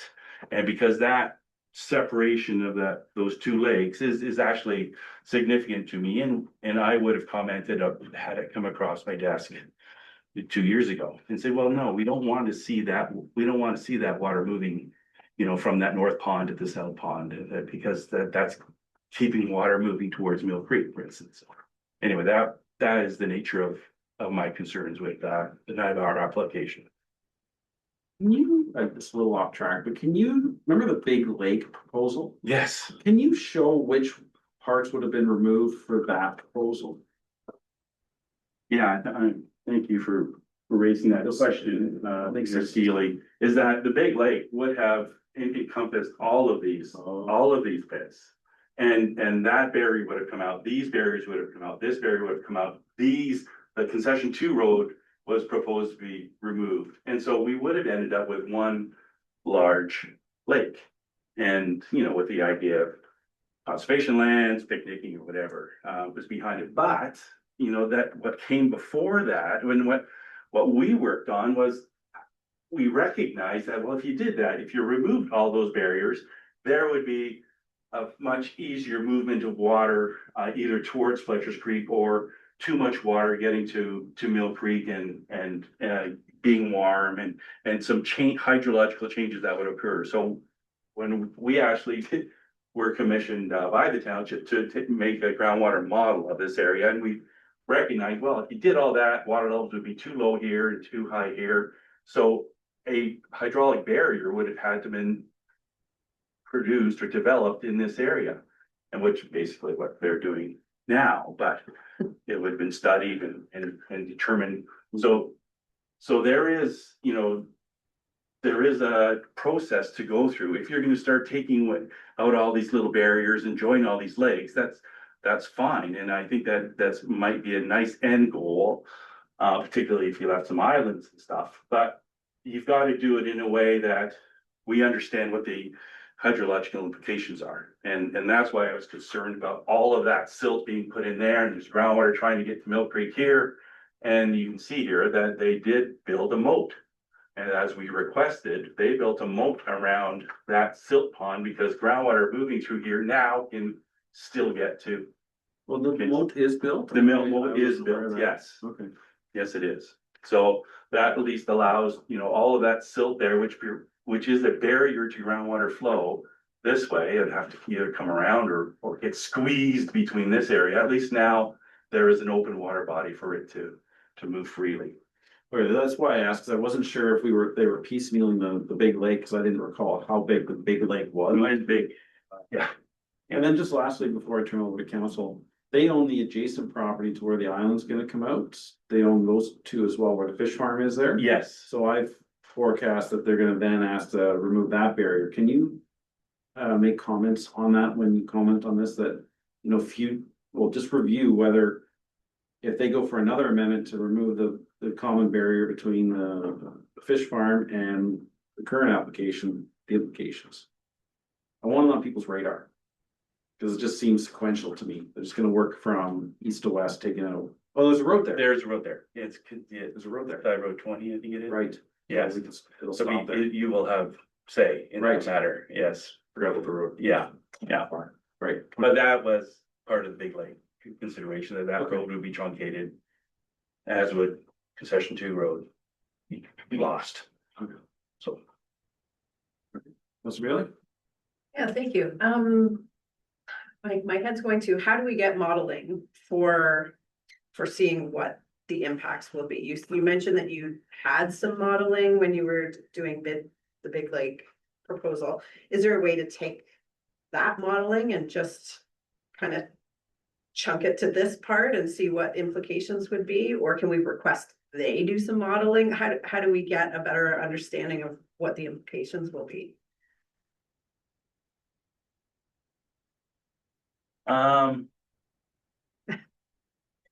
Yeah, Councillor Bailey, you, Mayor Sealy, I think that,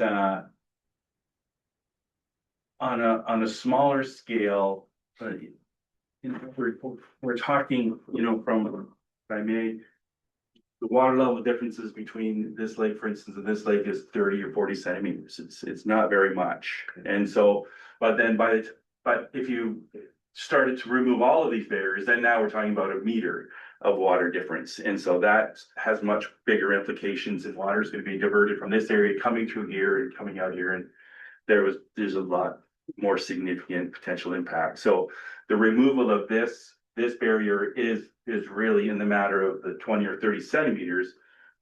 But what it does is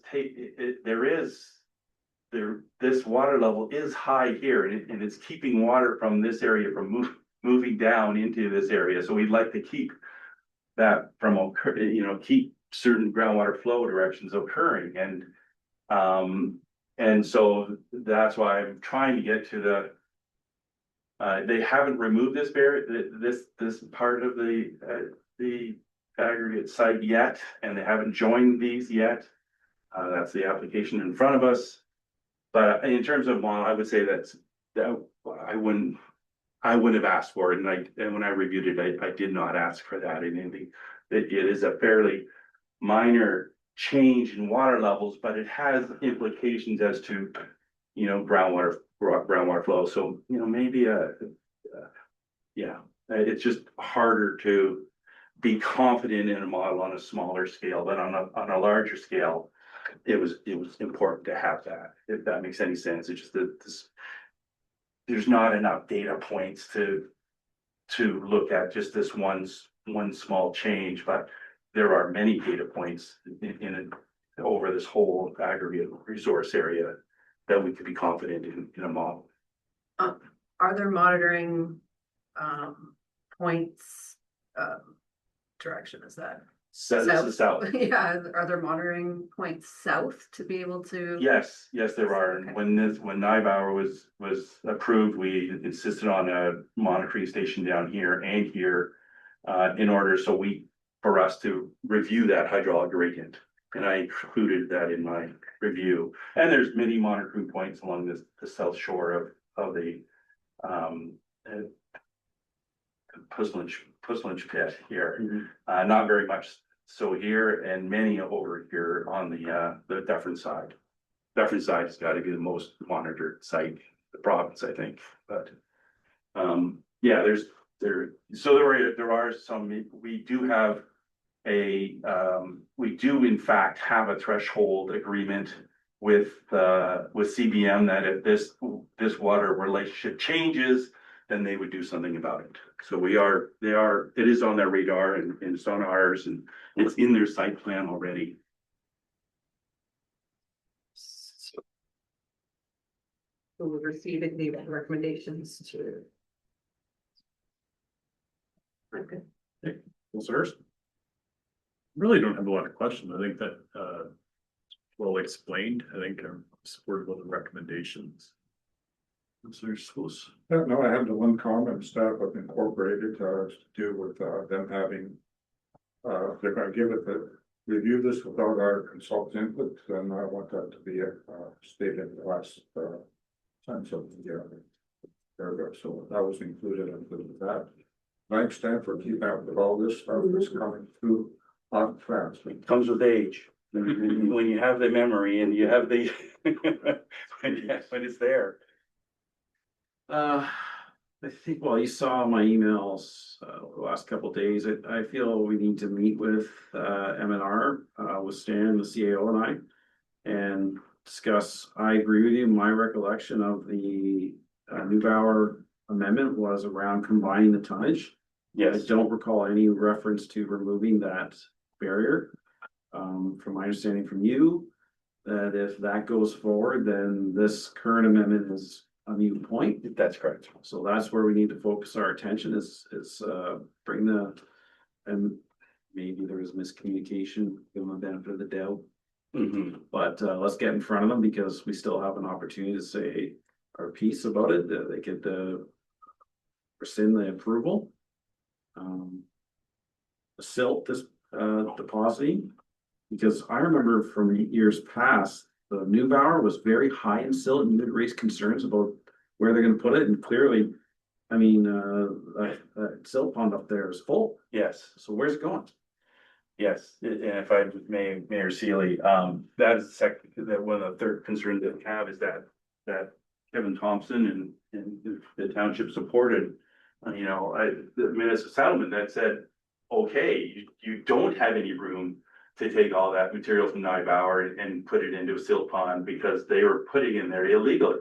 So now they've, on their new site plan, they have created this area as their silt pond. And it's, as far as I can tell, it's almost, we're pretty much full. So I'm saying where, again, we're saying, where's it gonna go? Where's the new silt from this area, And now I understood possibly that there's a new application coming forward. It's on the east side of concession 7. Oh, okay, yeah. So, and if it's all being processed at McNally, then we're gonna be going through the same process of, okay, give us the calculations of where the silt's gonna go. Yes, so it's to receive it, and the council direct staff to submit the comments to the application and the MNR as amended. And schedule a meeting with our hydrogeologist, yourself. To discuss the 2022 major site plan amendment.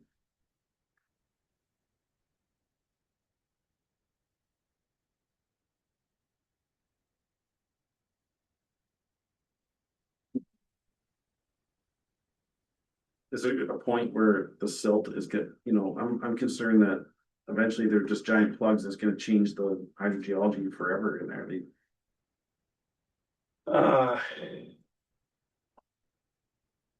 Honestly, if it becomes an island, like, that's why we recommended the moat. And if it really is just an island of silt surrounded by open water, then it will not change. Will function. That's right, and that island becomes employment land, possibly. I don't know if that's the right idea or not.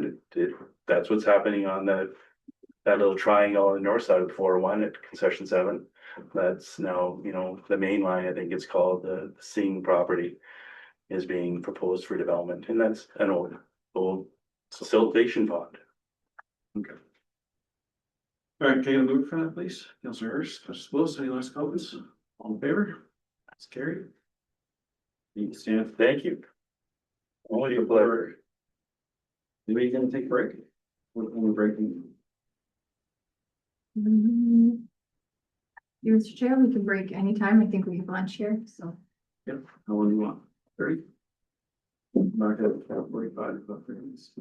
More? Yep. Yep. Have a great day. Thanks, Sam. Thank you very much. So everyone online, we're taking a brief break and we will be back at 12:45.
on her now. If somebody could just, one of our panelists, if you could just let us know if you can hear us now.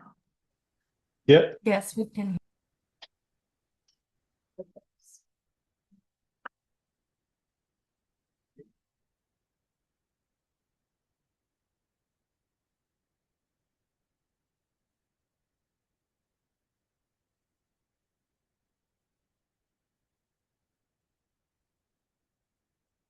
All right, Mr. Bailey. Okay, third one is 6.28. Thought we said we're gonna do all hers as one. Sorry, I sort of meant, if it's all right with you, that one counselor could go through her items, but if there's direction from any of them, other than to receive some information, we should do it individually. Okay, the first one, there wasn't direction really, there was just staff takeaway that you're gonna monitor. And we already have that rubric seconder, so that's great. That was just with the ERO decision on the Yeah. excess soil. And then the second one, I think, is, the recommendation is to send a support resolution. Not yet. No, No, that Okay. was 610, the conservation board minutes, Gotcha. just drawing Yes. attention. Okay. So that's no direction. Yep, just for I forgot information. that one. Yes, we're fine for that. And 6.28. Okay, so 6.28, again, it was correspondence, that was received from a woman named Brenda, so appreciate her. Sending this to us. It's to support the motion by the city of Thorold regarding the publication of the sexual offender registry. And to formally request that the government of Ontario amend Christopher's law to permit public access to the registry. I think Councillor Suppose has a. Yes, I have a motion prepared, whether that's all right by you. Yeah, Yeah. so. Yeah, maybe we can hear Councillor Spose's motion. That the consent agenda item be received for information and be it resolved that the township of Whistler fully supports the town of Lincoln's motion RC 2025-82 adopted at their meeting of September 22nd, 2025, requesting the government of Canada to implement urgent reforms to criminal laws and the bail system, ensuring that repeat violent offenders are not released into communities where they may re-offend and endanger public safety, and allow access to the Ontario Sex Offender Registry with appropriate safeguards to protect privacy while prioritizing community safety and protection of children, and that a copy of the resolution be circulated to the Prime Minister of Canada, the leader of the federal official opposition, the Premier of Ontario, the leader of the provincial official opposition, the Minister of Justice and the Attorney General of Canada, the Attorney General of Ontario, the Solicitor General of Ontario, MP Michael Chong, MPP Joseph Brzezinski, and the Association of Ontario Municipalities and the Federation of Canadian Municipalities. Yes, it was the, well, public access to the Ontario. It's public access to Yeah, Ontario I sex. didn't say that, so maybe it was. Okay, move for that, please, Councillor Spose, Councillor Bailey. Okay, questions or comments? Okay, all in favor? It's carried. Can I get a mover to second to receive 6.10 as for information, please? Councillor Bailey, Councillor Hurst. Favor? Carried, so that's the three items. Yep. Passed. No, I'm just, if we could have a minute, it's just, procedurally, with both of us in the minutes, I can't access anymore. Oh. Yeah, so I think I like the idea that we're sharing, but we just haven't looked at the kinks of it yet. Yeah, it's fair. Sorry to throw that on. No, that's okay. So we'll sort out the last two resolutions just after the meeting. I think we have them captured properly. Sure. Yes, yeah. Okay, Councillor Hurst.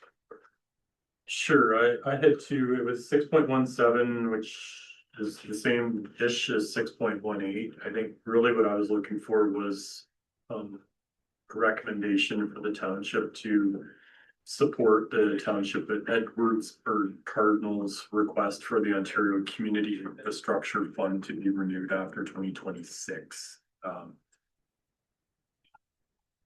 I felt that the resolution by that particular council was quite accurate. I didn't sense anything needed to be amended other than it be endorsed by this council.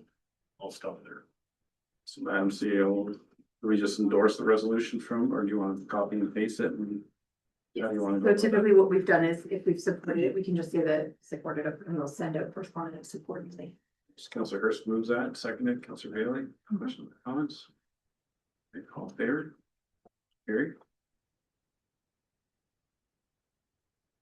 Keep going. Yeah, keep All going. right, 6.24, which was a resolution from a partner municipality. It was, I don't have my notes here, but it was Bill 21, Protect Our Food, which was Mike Schreiner and Bobby and Brady's private members bill to implement a food bill of the province in an effort to protect farmland. I think generally speaking, it's well received, although it's a private members bill and a majority provincial legislature, so its probability of getting to the finish line maybe is a hope and a dream, but I think regardless, it's something that I think we should look at. We had MPP Schreiner present to TAMO, EMO. And I posed a question to him. In principle, I think it's a great initiative. But being part of a community that relies heavily on some growth in the secondary ag, I questioned them on, is this gonna be a blanket protection for all farmland and stagnate growth in the township? And we really didn't have an answer for that. So in the endorsement, I just want council to be aware that if this were to go through, there's a possibility that it would prevent things of the special economic employment land study, rural severances, things of that nature. So it's a bit of a balancing act, I think. Just keep that in your thoughts when, so.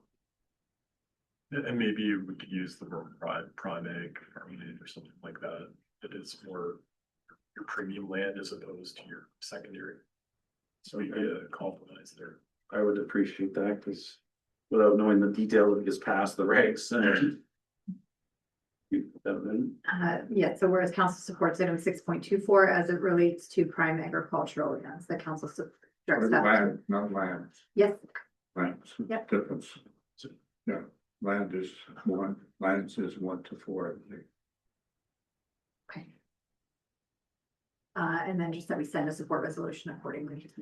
If I have a mover for that, Mr. Hurst. Goes, all in favor. It's carried. Is that your last item? Is Mayor? Councilor Spillis. That's 6.15, the Heritage Committee on page 221. One of the members of a committee proposed a motion with respect to insurance for homes that are designated as heritage homes. I was wondering if I can turn it over to Councilor Hurst to take carriage of this item and give us more detail on that, so we can. Yeah, thank you, Councilor Sepoulis. So, yeah, at the Heritage Committee, Lily had started a discussion point around one of the challenges we face with heritage properties are once they become designated, in some instances, insurance providers where either not covering the insurance for the properties or the premiums became incredibly high. Following up correspondence from the province, and certainly Laura had provided a lot of background detail in this. There was a commitment from the province that said insurance coverage would not be impacted, but in the reality is what we were finding is they were being dropped for conveniently other reasons that weren't directly heritage, but heritage adjacent, I guess is how I'd put that. So the recommendation at the committee was I penned a resolution that I believe I sent to Laura, and we were looking for council to endorse that. And it really is requesting that the province look at this circumstance and recommend they examine solutions to it. I think the reality is, on one side, if as a community we're trying to promote heritage designation, which I think is we've been widely successful within this township doing that, but one of the unintended consequences are in some cases those property owners are having difficulty insuring the properties in the same manner that they were prior to designation being finalized, and I wouldn't want that to be an impediment. We've also seen other municipalities, an example would be Niagara on the Lake, that has paused heritage designations until this issue has been resolved. Very much citing the unintended consequence of owners of going through the designation process. so that's a bit of background as to why we were recommending some correspondence with the province to elevate this issue and look for guidance and direction from. So is that hopeful? Yeah, the motion that's in here, is that what you're asking me to support? Correct. Okay, so it's just a recommendation to support the motion, you know, the general. Any move for that, please, Councillor Hurst, Councillor Bailey. Any questions? Well, it's a good idea. It is a good idea. All in favor? That's carried. That's Willis. Okay, 6.6, speed camera legislation. Province recently announced $210 million investment as an alternative to the speed cameras. And I'd like to move a motion that staff propose for council's review prior to forwarding to the county what could be appropriate speed mitigation measures between the roundabouts on Rock Road to reduce speed, such as raising existing crosswalk, additional traffic lights, speed bumps, new base crosswalk. It's moved. Get a second, Councillor Hurst. Comments? Okay. The only thing I would suggest, Councillor Spillis, is staff look into the criteria for roads to be eligible for these mitigation efforts. I've seen a little bit of hubbub, call it that, out on social media, that certain roads and certain municipalities, maybe Brampton was the one that they said, oh, this road doesn't meet the criteria. So let's find out if the classification, do you know the answer? Is maybe. No, I don't know the answer, but my point is that even if we can't have the 210, county's got money that is already picked up. Fair. My worry is that the province made the criteria that road volumes or road classification or something like that, you're not allowed to do it regardless of who pays. So I just want staff to Oh, find. I see, okay. I just want staff to find out. Go, local. Yeah, there's criteria out there that are squashing any opportunity to do these measures Sure, too. okay, I understand. So, cause that might be step one, and then they find out, well, that road doesn't meet the criteria, and. But if we're good, and we're moving forward. So, possible, I'd like to get it in this year's budget at the county. Yeah, I don't know if that's gonna happen. That's I'll check.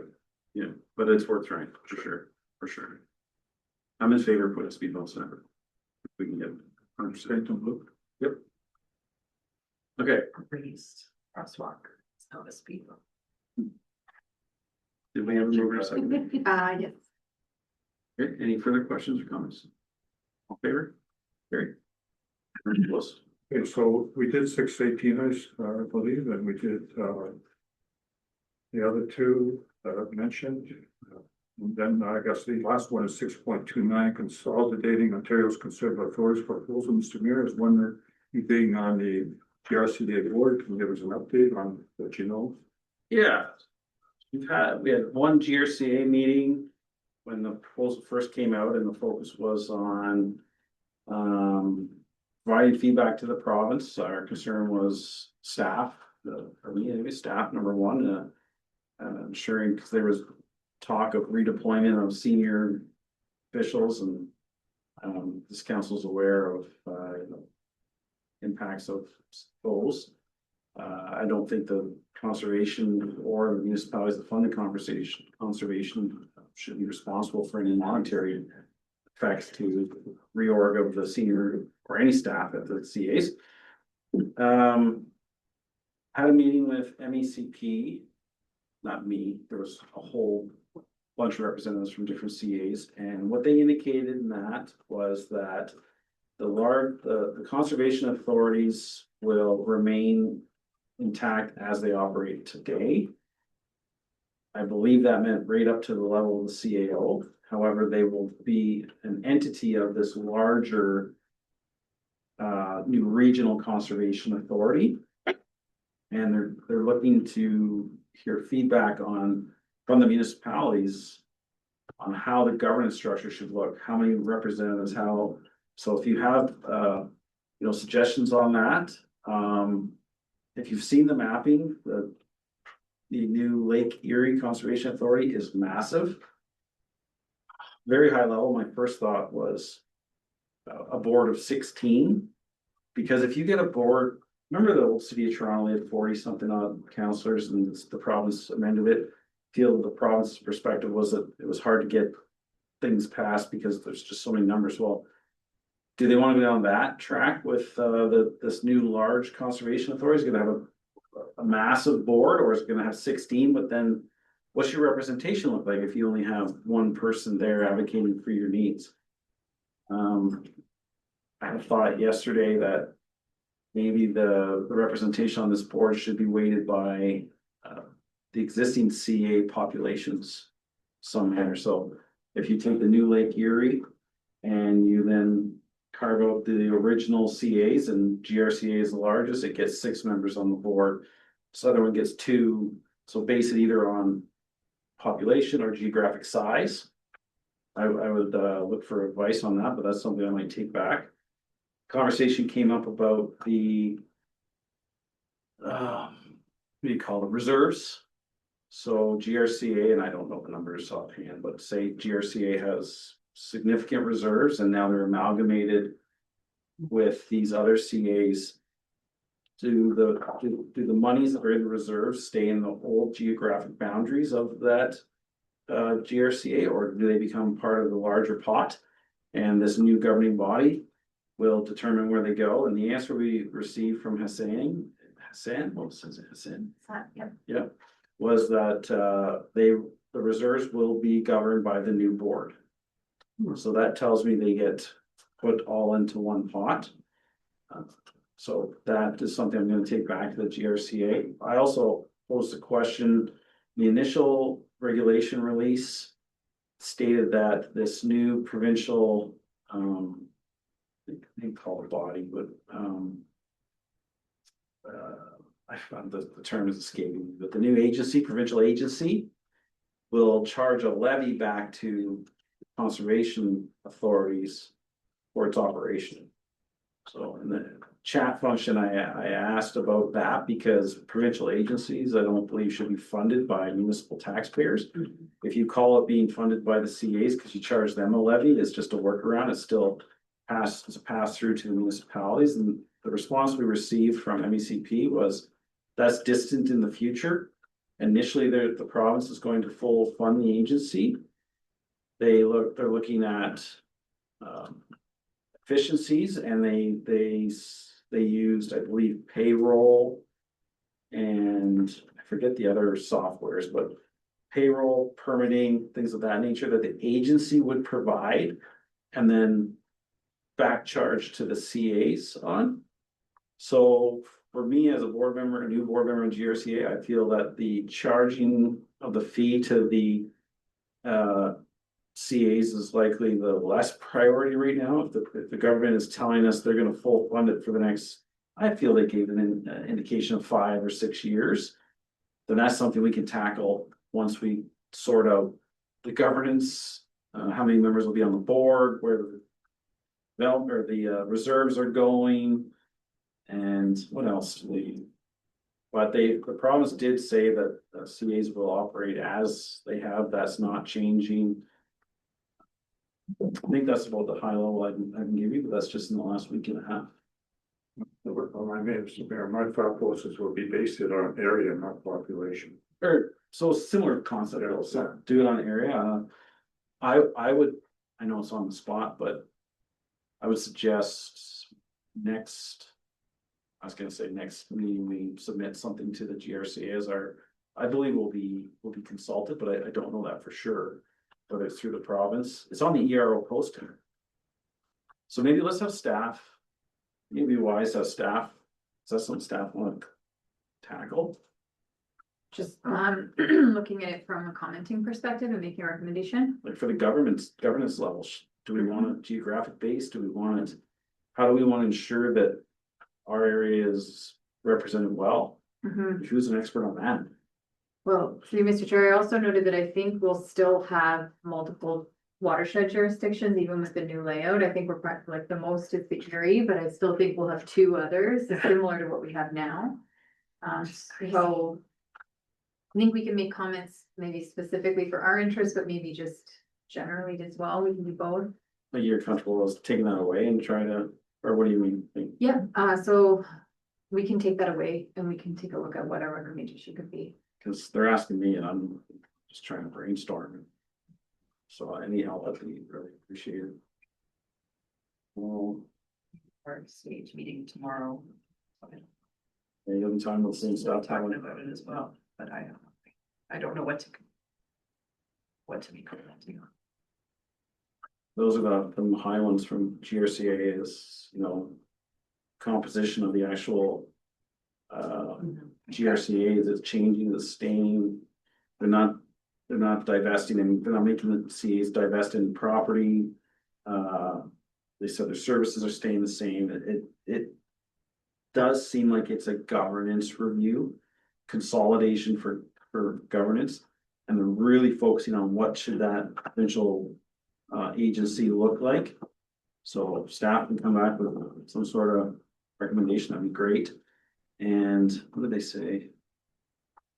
Oh, that the agency will have to report to the minister on some benchmarks and, you know, around permitting, and the minister will have some authority to direct the agency, which then, so. That's what I have. Mover seconder to receive that for information. That's close. All in favor? Carried. What was your last one? Or was it?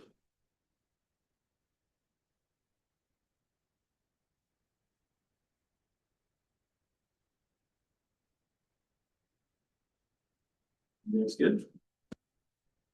All right, Madam Clerk, you want to read out our public meeting stuff? So through Mr. Chair, there's a public, November 19th, 2025 at 5:30, there's open house held in person at the Plymouth Community Center, 23 Rock Road South for the 2026-2030 strategic plan engagement. November 19th, 2025 at 7 p.m. There's a public information meeting held in person at the Plymouth Community Center, 23 Rock Road South, and by electronic participation through Zoom regarding the zoning bylaw amendment application D14 TAN Danby, property municipally known as 4631 Side Road 20 North, Township of Lynch. And then on November 20th, 2025 at 7 p.m. there's a public information meeting held in person at the Lynch Community Center, 23 Brock Road South, and by electronic participation through Zoom regarding the zoning bylaw amendment application D14-DAA DAS, property municipally known as 7456 Moonbeam Road West and 197 Brock Road South. And then another application D14 ONT, Erdl, property municipally known as 6678 Launching Road 34, Township of Lynch. Great, thank you, Madam Clerk. All right, we have here corporate services 9.4.1 is that we're on. You're like a ninja. Through you, Mr. Chair, the purpose of this report is to establish a heritage plaque program policy, as well as seeking council's approval to incorporate the costs associated with the program in the 2026 operating budget, and then as in future years operating budgets as well. All right, questions, council? I had a question that was in the Q&A and it was answered for me, so thanks for that. No problem, good there. Madam Clerk, do you want to read the recommendation, please? That the report, COR 2025-056 entitled Heritage Plaque Program Policy be received, and the council approves the proposed Heritage Plaque Program Policy as presented, and the council approves the annual base budget operating request of $2,300 to fund the program be incorporated into the 2026 operating budget as a recurring budget item for future operating budgets. The mover, please. Councillor Hurst, Councillor Bailey, all in favor? It's carried. Yeah, thanks. Thanks, Laura. Thanks, guys. Justine, you're up again. Through you, Mr. Chair, the purpose of this report is to provide council with staff's proposed comments for a number of ERO postings with respect to Bill 60. And I'm happy to answer any questions or submit feedback. Great. Also, any questions for Madam Clerk? I'd just like to say thank you for writing these. This was, yeah, it was a job well done. I don't really have any specific questions. Councillor Hurst, in? Yeah, I just had one on ERO 025-1099, which is the second of the four. And just maybe a recommendation to incorporate some language in there that when making decisions, having local perspective should be a deemed priority as opposed to regional perspective that doesn't always take into to account local nuances. But other than that, like, all of them are excellent. Well, they were all great, reports, as previous council has stated. I had one, suggested sentence to be added to C, and staff are incorporating it, and that's great. Excellent. Madam Clerk. That report, CR 2025-057, entitled Reporting Out from Council Direction, update be received for information, and that council directs staff to submit the comments outlined as Schedule A as presented to ERO Post 025-1097, and that council directs staff to submit the comments as outlined in Schedule B as amended to ERO Post 025-1099, and that council directs staff to submit the comments as outlined in Schedule C as amended to ERO Post 025-1101. Excellent. Mover, please. Councilor Hirsch, Councilor Lewis, all in favor? It's carried. You're up again. Through you, Mr. Chair, the purpose of this report is to provide council with the recommendation to lift a holding provision on the property municipally known as 18730 Town Line Road. The holding provision was to prohibit outdoor storage of recreational trailers on the lands until such time that a site plan had been approved and that site plan agreement had been entered into and registered on title. And staff can confirm that these requirements have now been met and are now making the recommendation to the whole thing. Great. Can I get a mover and a seconder to Councilor Hirsch, Councilor Lewis? Am I gonna make her read all that? Can we just say as presented? As recommended, yeah. That's recommended. Thank you. Any comments? Councilor Bailey? Just a question, when I drove by the other day, all of the trailers are very visible from the road. And I see in the site plan, thanks for adding that in, that there's sort of a tree line. But to me, it doesn't look like the trees will shield all the trailers from the road. Was there conversation around trying to like completely shield all the trailers from sight? Or I guess I'm just trying to get an idea of why, why there's sort of a tree line over here and not over here. Where does that conversation come in, and how do we kind of hide all this from the road? So through you, Mr. Chair, the site plan has been approved, so we aren't able to make any changes to the site plan at this point. Yeah. Buffering is considered through the planning application process, so that will have been reviewed by our planners in consultation. I believe also usually with ecology for the species that are used, so there would have been consideration towards the buffering. So I guess I'm just trying to understand what was the goal of the buffering? If it's not to hide what we're seeing. So, know? yeah, so through Mr. Chair, it would be to give some sort of visual, like aesthetically pleasing look to it. We do have buffering standards built into our zoning bylaws, so they talk about what those should be, and our consultants would follow those. It's not because it's not industrial use, some of our urban design guidelines that require a higher standard, where you'd see sort of the berming or that sort of thing, it doesn't fit into that. But what they would do is they'd look at the type of species that they think are gonna be most effective over a period of time to provide that buffering based on what the zoning bylaw would require. And it just goes back to the conversation we've had at the last meeting as council, we're not really privy to that site plan, agreement. I don't know where those conversations come from or go. There are guidelines to be following, but I would just think if you're driving along, you think, oh, okay, we don't want to see that. Let's put something there. I would hope that that's part of the conversation. So. I think there's a balance to be found. I mean, because of the topography of that land, Yeah. you might need a wall 100 feet high to literally block it. So I think staff have to balance what's economically feasible, what corporation, what the council wants, possibly, the full ability of the planting to shield that may take some years to grow. I do feel we landed in a good spot, but I think it would have been very difficult to fully block it, but yeah. Okay. That's her saying. Just very briefly, maybe piggybacking, and I won't rehash Councilor Bailey's comments, but I would say the two brief ones, just maybe some feedback from the community down there. So are the trailers truly within the parameters of what had been agreed upon? So I'll leave it at that. Maybe that's a bylaw follow-up at some point in the future. Given the time of year, it's probably at max capacity now, type of thing. So that might be a good time of year to follow up with compliance. I'll leave it at that. And I think, yeah, the other piece was just, and I get that it's probably not gonna happen, but just fully understanding what the criteria was of the bylaw in terms of vegetation, fencing, positioning, all that type of stuff, which we're not privy to, but I think from a community standpoint, that is very visual property in that part of the township, and I think there are residents that just maybe would benefit from knowing what is part of that bylaw and what's not, to alleviate apprehension.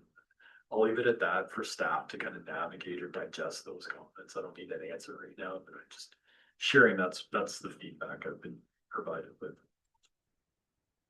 I echo comments with respect to the landscaping. Be nice to know what our standards are on that. And there's an opportunity for us to comment on the standards. I'd like to see that. Two things, bylaw enforcement. They have a site plan that they must conform to. I know we've amended our operating procedures.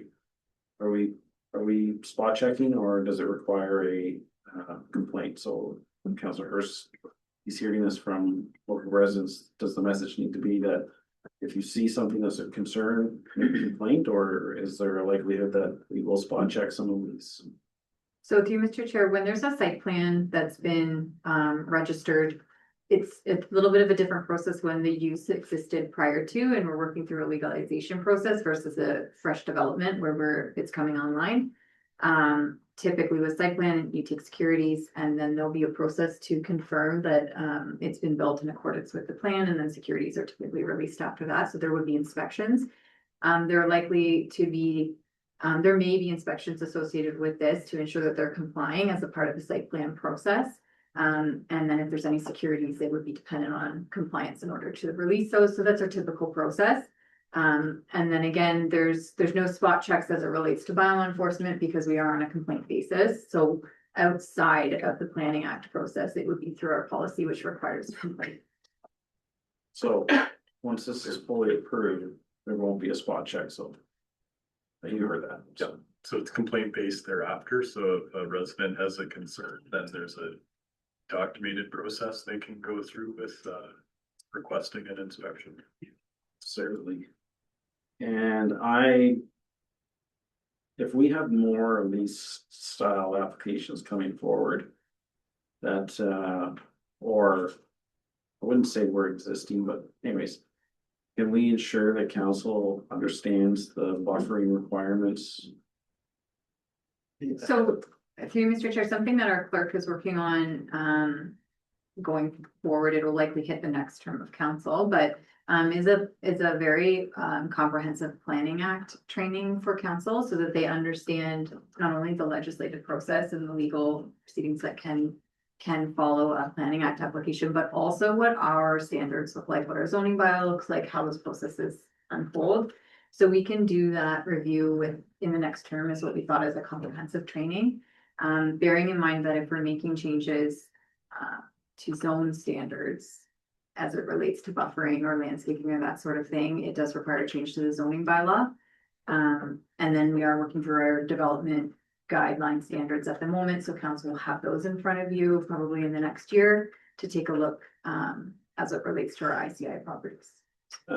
What I really meant was, I received calls about individual that's under bylaw enforcement for trailer storage. And I'm making an assumption that, well, they applied for a minor variance, so you would have seen it at, pretty sure minor variance, and it wasn't successful. They not go to PDAC for that. Oh, okay, I know the way to meeting. So I'm making an assumption that will then lead to a zoning application, and what I was wanting is that just, if that comes, because it's trailers, and I'm making lots of assumptions here, that there would be a buffering component. That we as council, because the site plan will be dealt with at staff level, understand that staff will be asking for 5-foot fence, not a 10-foot fence, or, trees versus a fence, these things, so that when we read that the site plan's approved, they have a bit of an understanding of what the ask was. Does that make sense now? So yes, through you, Mr. Chair, and just as well, there is the ability to build in some of that through the zoning bylaws. So Yes. we have seen where we include buffering requirements in the zoning bylaws, so I would just encourage if that's something that is. Certainly, we do the technical review and we'll make recommendations, but when it comes before council, or if we hear from the public that there's concerns about visual impacts, noise impacts, that sort of thing, that those discussions can happen then and they can be built into the zoning as a requirement, which is then fulfilled through site plan. But we will still have an understanding of what is, we are required to ask for now without saying, hey, we've heard 10 complaints that it's not enough buffering, we're gonna rebuild our zoning and make it more stringent or more buffering, but I wanna know what's in place now for these types of applications. When one comes. Yes, so that is in our zone standards, but again, understanding that if there's a site-specific zoning, you can ask for more. Fair. Yes.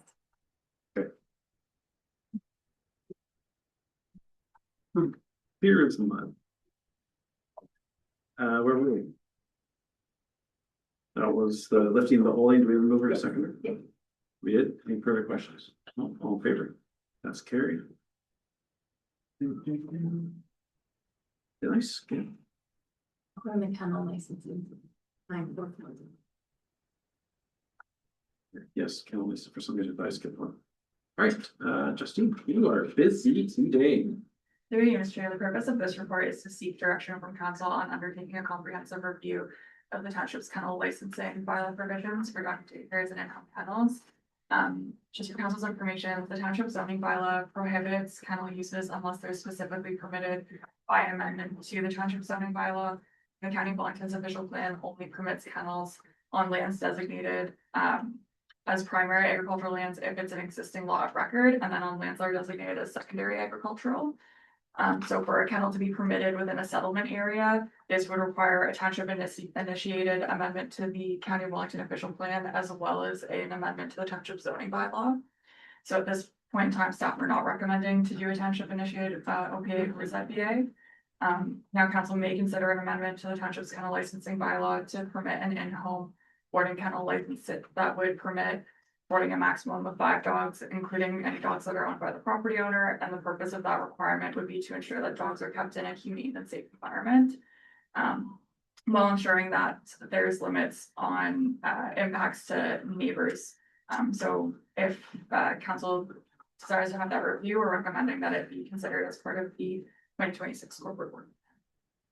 And I'm happy to answer any questions. All right. We get mover and seconder to receive this for information. We'll discuss it. Councilor Bailey, Councilor Hurst. No, it's Councilor Bailey. No, I like the idea of considering an amendment to the kennel bylaw, so looking at how we can board a maximum of 5 dogs. I think that's something we should be looking into, just as a follow-up from the delegation that we had. I'd like it called something different. Not boarding kennel, I don't know, something more friendly. And that's what the delegate was kind of aiming for, was we're not putting our dogs in kennels. I'm gonna host them in my kitchen, in my living room, in my, but I think 5 is a good number. I think the delegate was asking for a lot more than that. But I think 5 is a reasonable number to aiming for. Councilor Hurst. I agree. I was saying 3 seemed like a lot, but I'll leave it to staff You own 2. to assess. Yeah, I'm absolutely okay with the direction we're going, Which is what? which is what the other council said, look at the amending the zoning bylaw to permit 5 up to 5. So you're at up to 5, you're at up to 5, you're up to 3. I'm not at up to 5. You get 5 in one house, 5 in the next house, 5 in the next house, 5 in the next house. Now you have 20 dogs in the urban center. Happy dogs. Yeah, and 30 unhappy neighbors. So I am not in favor. Kennels are one of the ones that I receive the most complaints about. I love dogs too. I don't have any right now, but I have in the past. I'll let the CEO speak, but I think 5 is too much, especially when it becomes an as of right to every home. So through Mr. Chair, and please, if our clerk wants to jump in, but to be clear, to have a kennel, even like a doggy daycare kennel, requires you to be in the correct zone. So we're not suggesting, we can't suggest, actually, with the way the official plan is, that kennels can exist in our settlement areas. They cannot, they require an official plan amendment as well as a zoning bylaw amendment. So what we're discussing is amending our license bylaw to allow kennels where you're boarding in your house versus an external building up to 5 dogs, but those can only exist in our agricultural areas, which is still in line with our zoning. It's not in their center. Not in the urban centers because it's prohibited by the official plan, as well as our zoning bylaw. So what this would do is, it's similar to what council did a number of years ago, where we allowed the retiring kennels, if you recall, where people were kind of trying to wind their kennels down. And we allowed a certain number of dogs to be in the house, you know, as you wind them down. It would be a kennel permission that would be less stringent in terms of licensing, to allow you up to 5 dogs in the agricultural area without having to have an external building built, all of those things that we require a full-blown boarding kennel we have now. So it's a different license, but you still are required to have the proper zoning and be in the agricultural area. That makes me feel better. Okay. Comments on that component, still, yeah, sure. No, I'm okay with that. So I'm recalling the delegate that had been here with the proposal, or that unique circumstance was a house in the village that was proposing to have an in-home kennel. Then I look at the criteria here, it's gotta be a lot size greater than 3 hectares and all the other criteria. So in the case that she was advocating for as part of her delegation, even if the proposal that's discussed here is up to 5 dogs in-house, would not fit that particular scenario, am I correct? My understanding of it?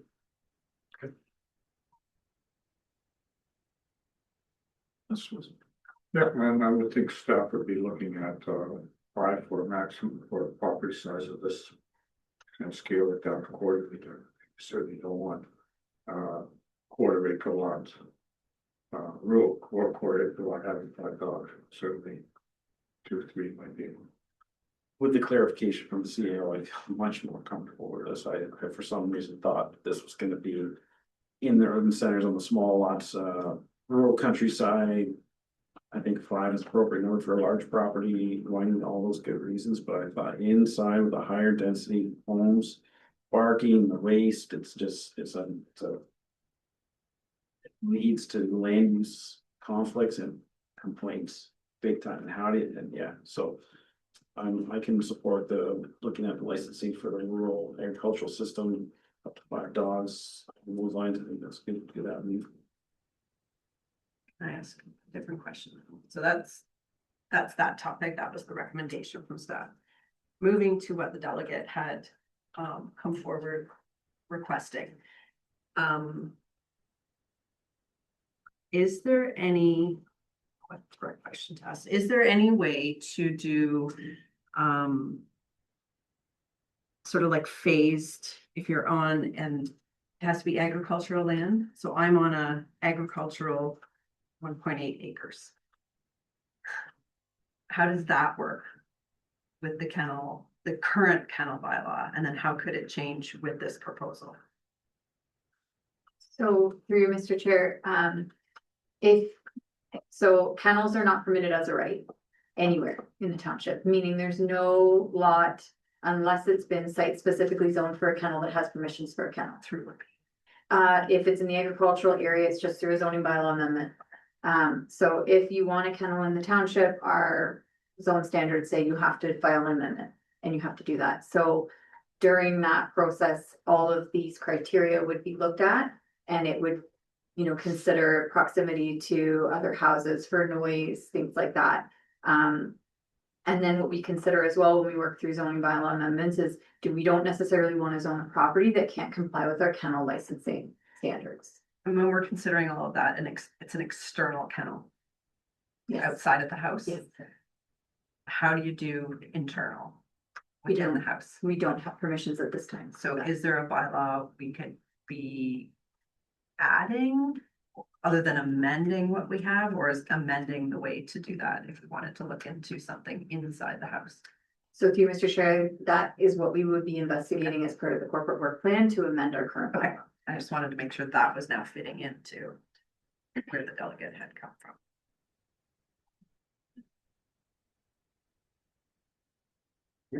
We have another second. All in favor? Carried.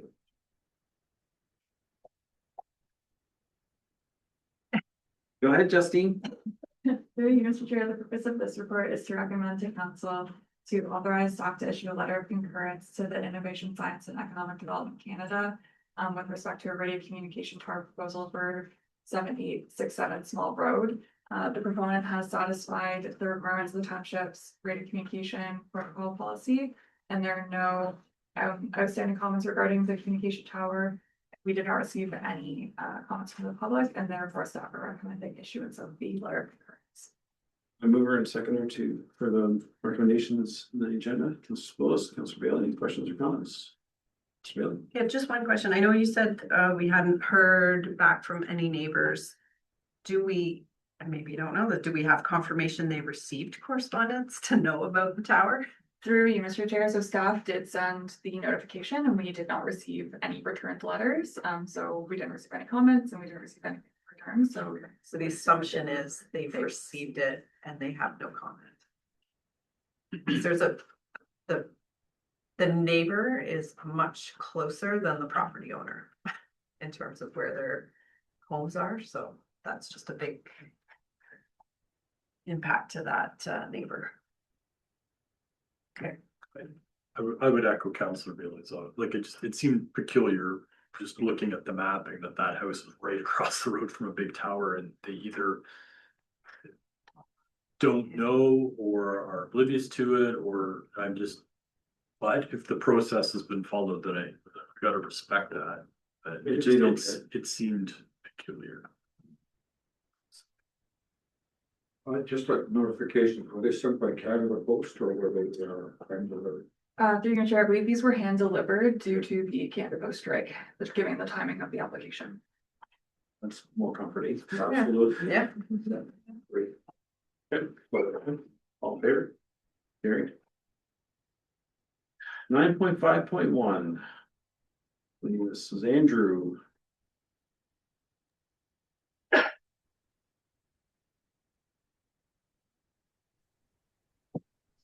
There. No. Afternoon, council. Nice to see you. Good to see everyone. The purpose of this report is to provide council with this an update of the third quarter statistics on the building permit. If you have any questions, I'd be happy to answer. This is the recommendation for this one. So if anyone were second to receive this information, Councilor Hurst, Councilor Bailey, any questions for the CBO? Well, I have a question answered. Right, Q&A. It's an easy one, Andrew. Thank you. All in favor? All right. See you later. All right. Over on 10.1. All right. We're gonna move her in a second to. Yeah. To move the recommendation in the agenda, please. Spillis, Councilor Hurst, I'm getting tired. Any questions or comments? Draft budget for TRCA. All in favor? Carried. All right. This is 10.2. Maybe have the clerk read these ones up. They're a little shorter. So there's your, that the correspondence item to ISO property needs, KW, CG, electrical region, virtual information we received for information. Hey, move please. Mr. Hurst, Councilor Spillis attended the meeting. I don't know what the others did, but you want to give your perspective on that? Well, I made a motion here to have Ida Wine come to council, explain the process for the schedules and for the study and construction of the towers in concession 7 to Preston Township, Preston transfer stations. The reason I did that, I asked at the meeting that the individual. Can they come? And they didn't seem to understand the process there. So I was really flabbergasted. You're on the call too? He was on the call. I thought he should have had an answer. Yeah, so I figured we might as well reach out to them. I had to explain to them, yeah, we have a council chamber, we have a public space for meetings as well. Yeah, Yeah. it's interesting. So on that, it seems like the of all the improvements they're proposing, the one will affect us the most is a tower construction from Preston Transfer Station in Preston to concession 7 for the hydro property. This is just south of 401. So the way I understand the process is they have to go through a formal EA process. They have to formally get closer requires you identify a bunch of routes and you sort of do a analysis on social, environmental, that sort of thing. You sort of scale it down, same way as the Oceans by Design. You have a start with a bunch, and you apply the criteria. You scale it down to the one that's meets most of the criteria. Can you do me a favor? Can you pull up Google Maps and pull up the intersection of concession 7 and concession 2A, please?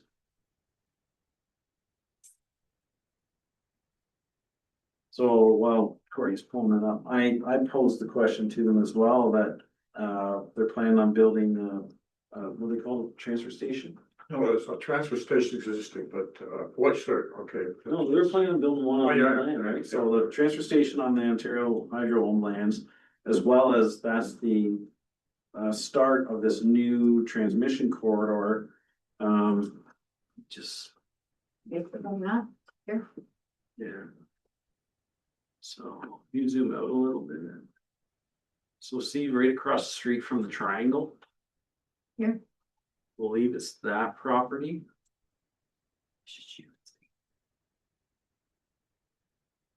Yeah, I had questions on where this would go, what. You zoom in slightly. Yeah, so see that across, yeah, right, that whole parcel right up there to the 401. Yeah. No, what, not that one, No. that one. Yeah. That one, actually, it might be the next one south. One more south, the fields there. Sorry, move your cursor towards the 401. Oh, here. That one. Okay. All in there. I think you can see the base of the hydro tower there. See that silver thing at the top by the 401? That's the base of the big hydro wires. That whole property is owned by Hydro One. And that's not quite in the middle of our employment land designation.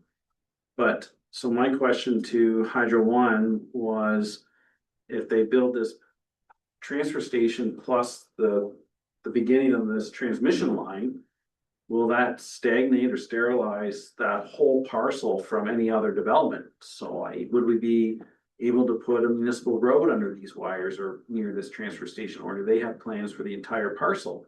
Because this really affects the employment lands along with the gravel application that came south of this.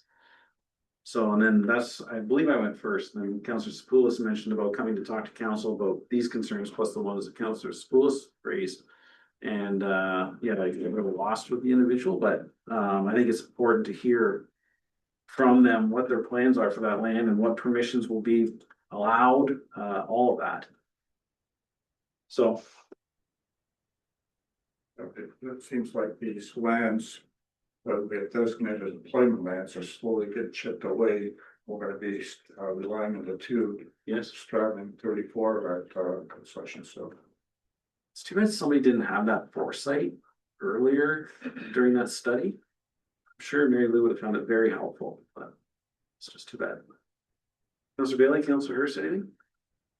I had a similar question in terms of where is that line going and, you know, how are different land uses being impacted by it, like even severances, if you're wanting to put some infrastructure further down, you know, how is that impacting? So on that note, my high level thought is because of all the aggregate to the west, the new line will have to go south towards Cree first. Mm-hmm. Now, I don't know if that corridor that's existing right now is wide enough to support another transmission line, they just, you know, basically build it in the corridor? Or does that corridor need to be wider, which is then, Yeah. as you're indicating, does that affect property owners south? Because I believe they're gonna have to go south and then at some point hang a right and head towards Preston. These are all the things that will, like you said, the EA will kind of determine as they work through it, but be good to have them here and we can express those concerns, right? I just had a question for staff. Once we know some of these, this is way down the road, but once we know some of this information, can it be on our website about where a tower is being built, where the lines are going? Is that something that can be added to our website? Yeah. I don't think you want to have just reference to the study that the Hydro one would be conducting. Sure. Just Yeah. like Morriston bypass, you know, you go to their site, I know where exactly where the line is. Yeah, it's a lane person. Yeah. But- Yeah. So let's receive from, did you read your? Yeah, I did. Yeah, captured. Yeah, so we have the same mover and seconder, I don't know if we had one to begin with. so I'll move it. Councilor Hurst, okay, any last comments? All in favor? It's carried. We did 10.3, right? We are just by council reports. Well, you heard from me about the GRCA automations or consolidation, however you want to call it. Ms. White Fox and I went to the county AFNHR meeting yesterday. And Ms. White Fox presented the ARU grant program and the Sunrise grant program, and I will, Ms. White Fox is good. Thank you. So through Mr. Chair, yes, we presented yesterday. I think it was well received by the committee generally.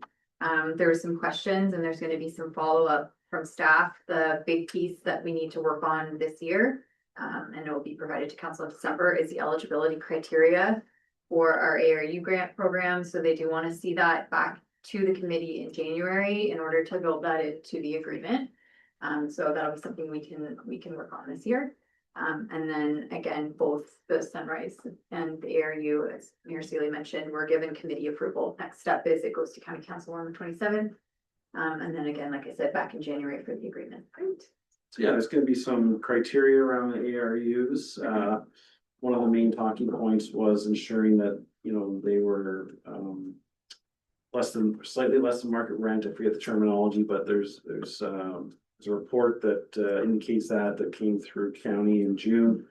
Corey and I had a high level debrief afterwards. We didn't feel that anything that was requested is going to jeopardize the program whatsoever. It's just essentially give them a little more information, just make sure this is fulfilling the desired task, I guess.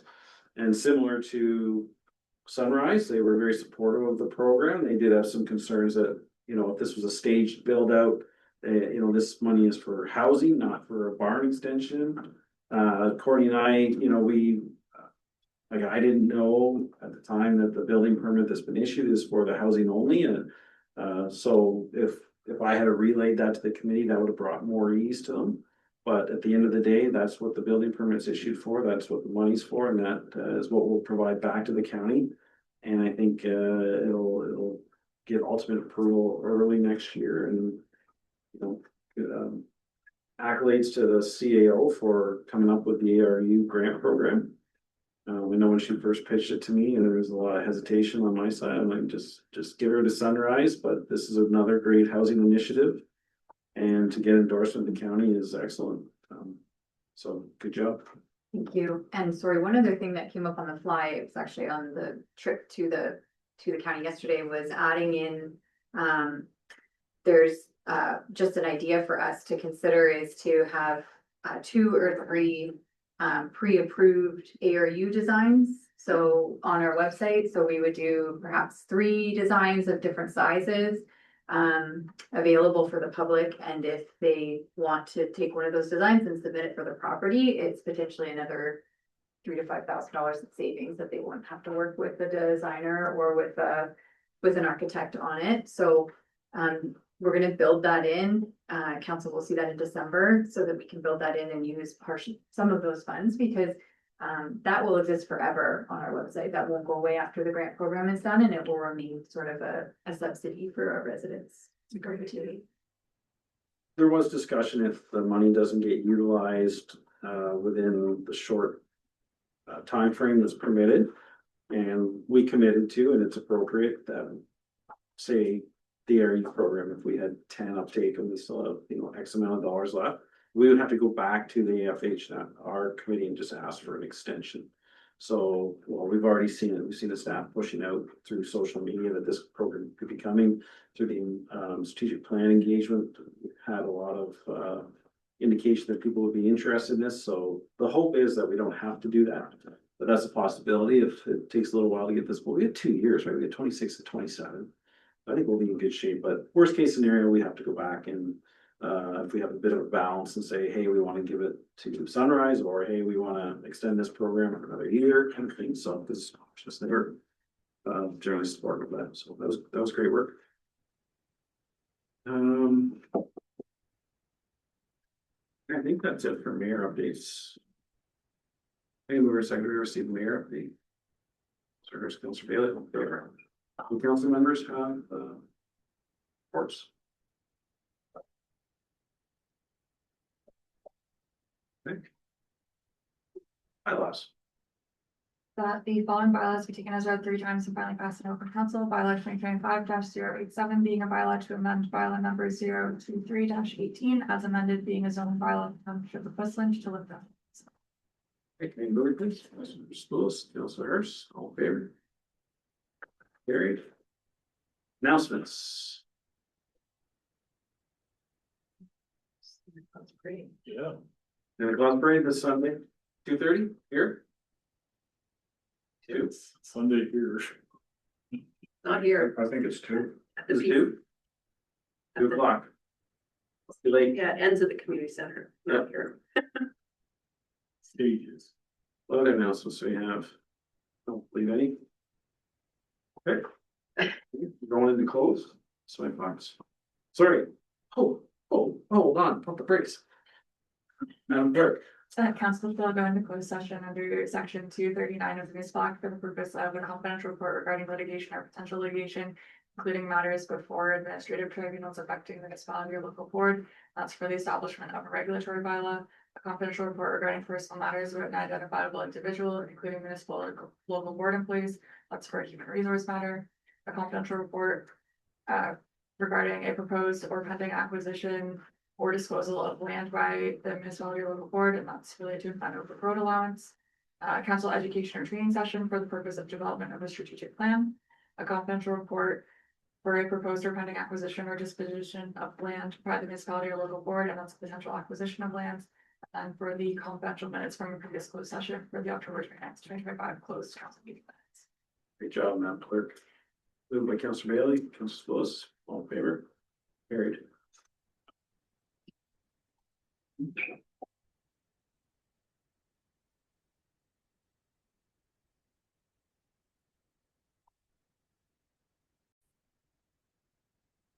All right, welcome back. Ms. White Fox, you have some recommendations coming out of the closed. The council move into open session at 4:38 PM. Your mover, please, Councilor Spillis, Councilor all in favor? Carried. Next. Council receives the confidential report regarding litigation or potential litigation, including matters before the administrative tribunals affecting the municipality or local board in relation to the establishment of a regulatory bylaw. Confidential report regarding personal matters of an identifiable individual, including municipal or local board employee, in relation to human resource matter. Confidential report regarding a proposed or pending acquisition or disposition of land by the municipality or local board related to unowned road allowance. Council education training session for the purpose of the development of the strategic plan. Confidential report regarding a proposed or pending acquisition or disposition of land by the municipality or local board, potential acquisition of land, and confidential minutes from a previous closed meeting, and that staff proceed as directed. Mover, please, Councilor Bailey, Councilor Spillis, all in favor? It's carried. Any business arising from the closed session? No. So none. Any notice of motion today? No. Any new business? No. Okay, confirmatory bylaw, please. The following bylaw be taken as read 3 times and finally passed in open council. Bylaw 2025-088 being a bylaw to confirm the proceeding of council for the corporation of the township of Westland at its meeting held on the 19th day of November 2025. Spillis, Councilor Bailey.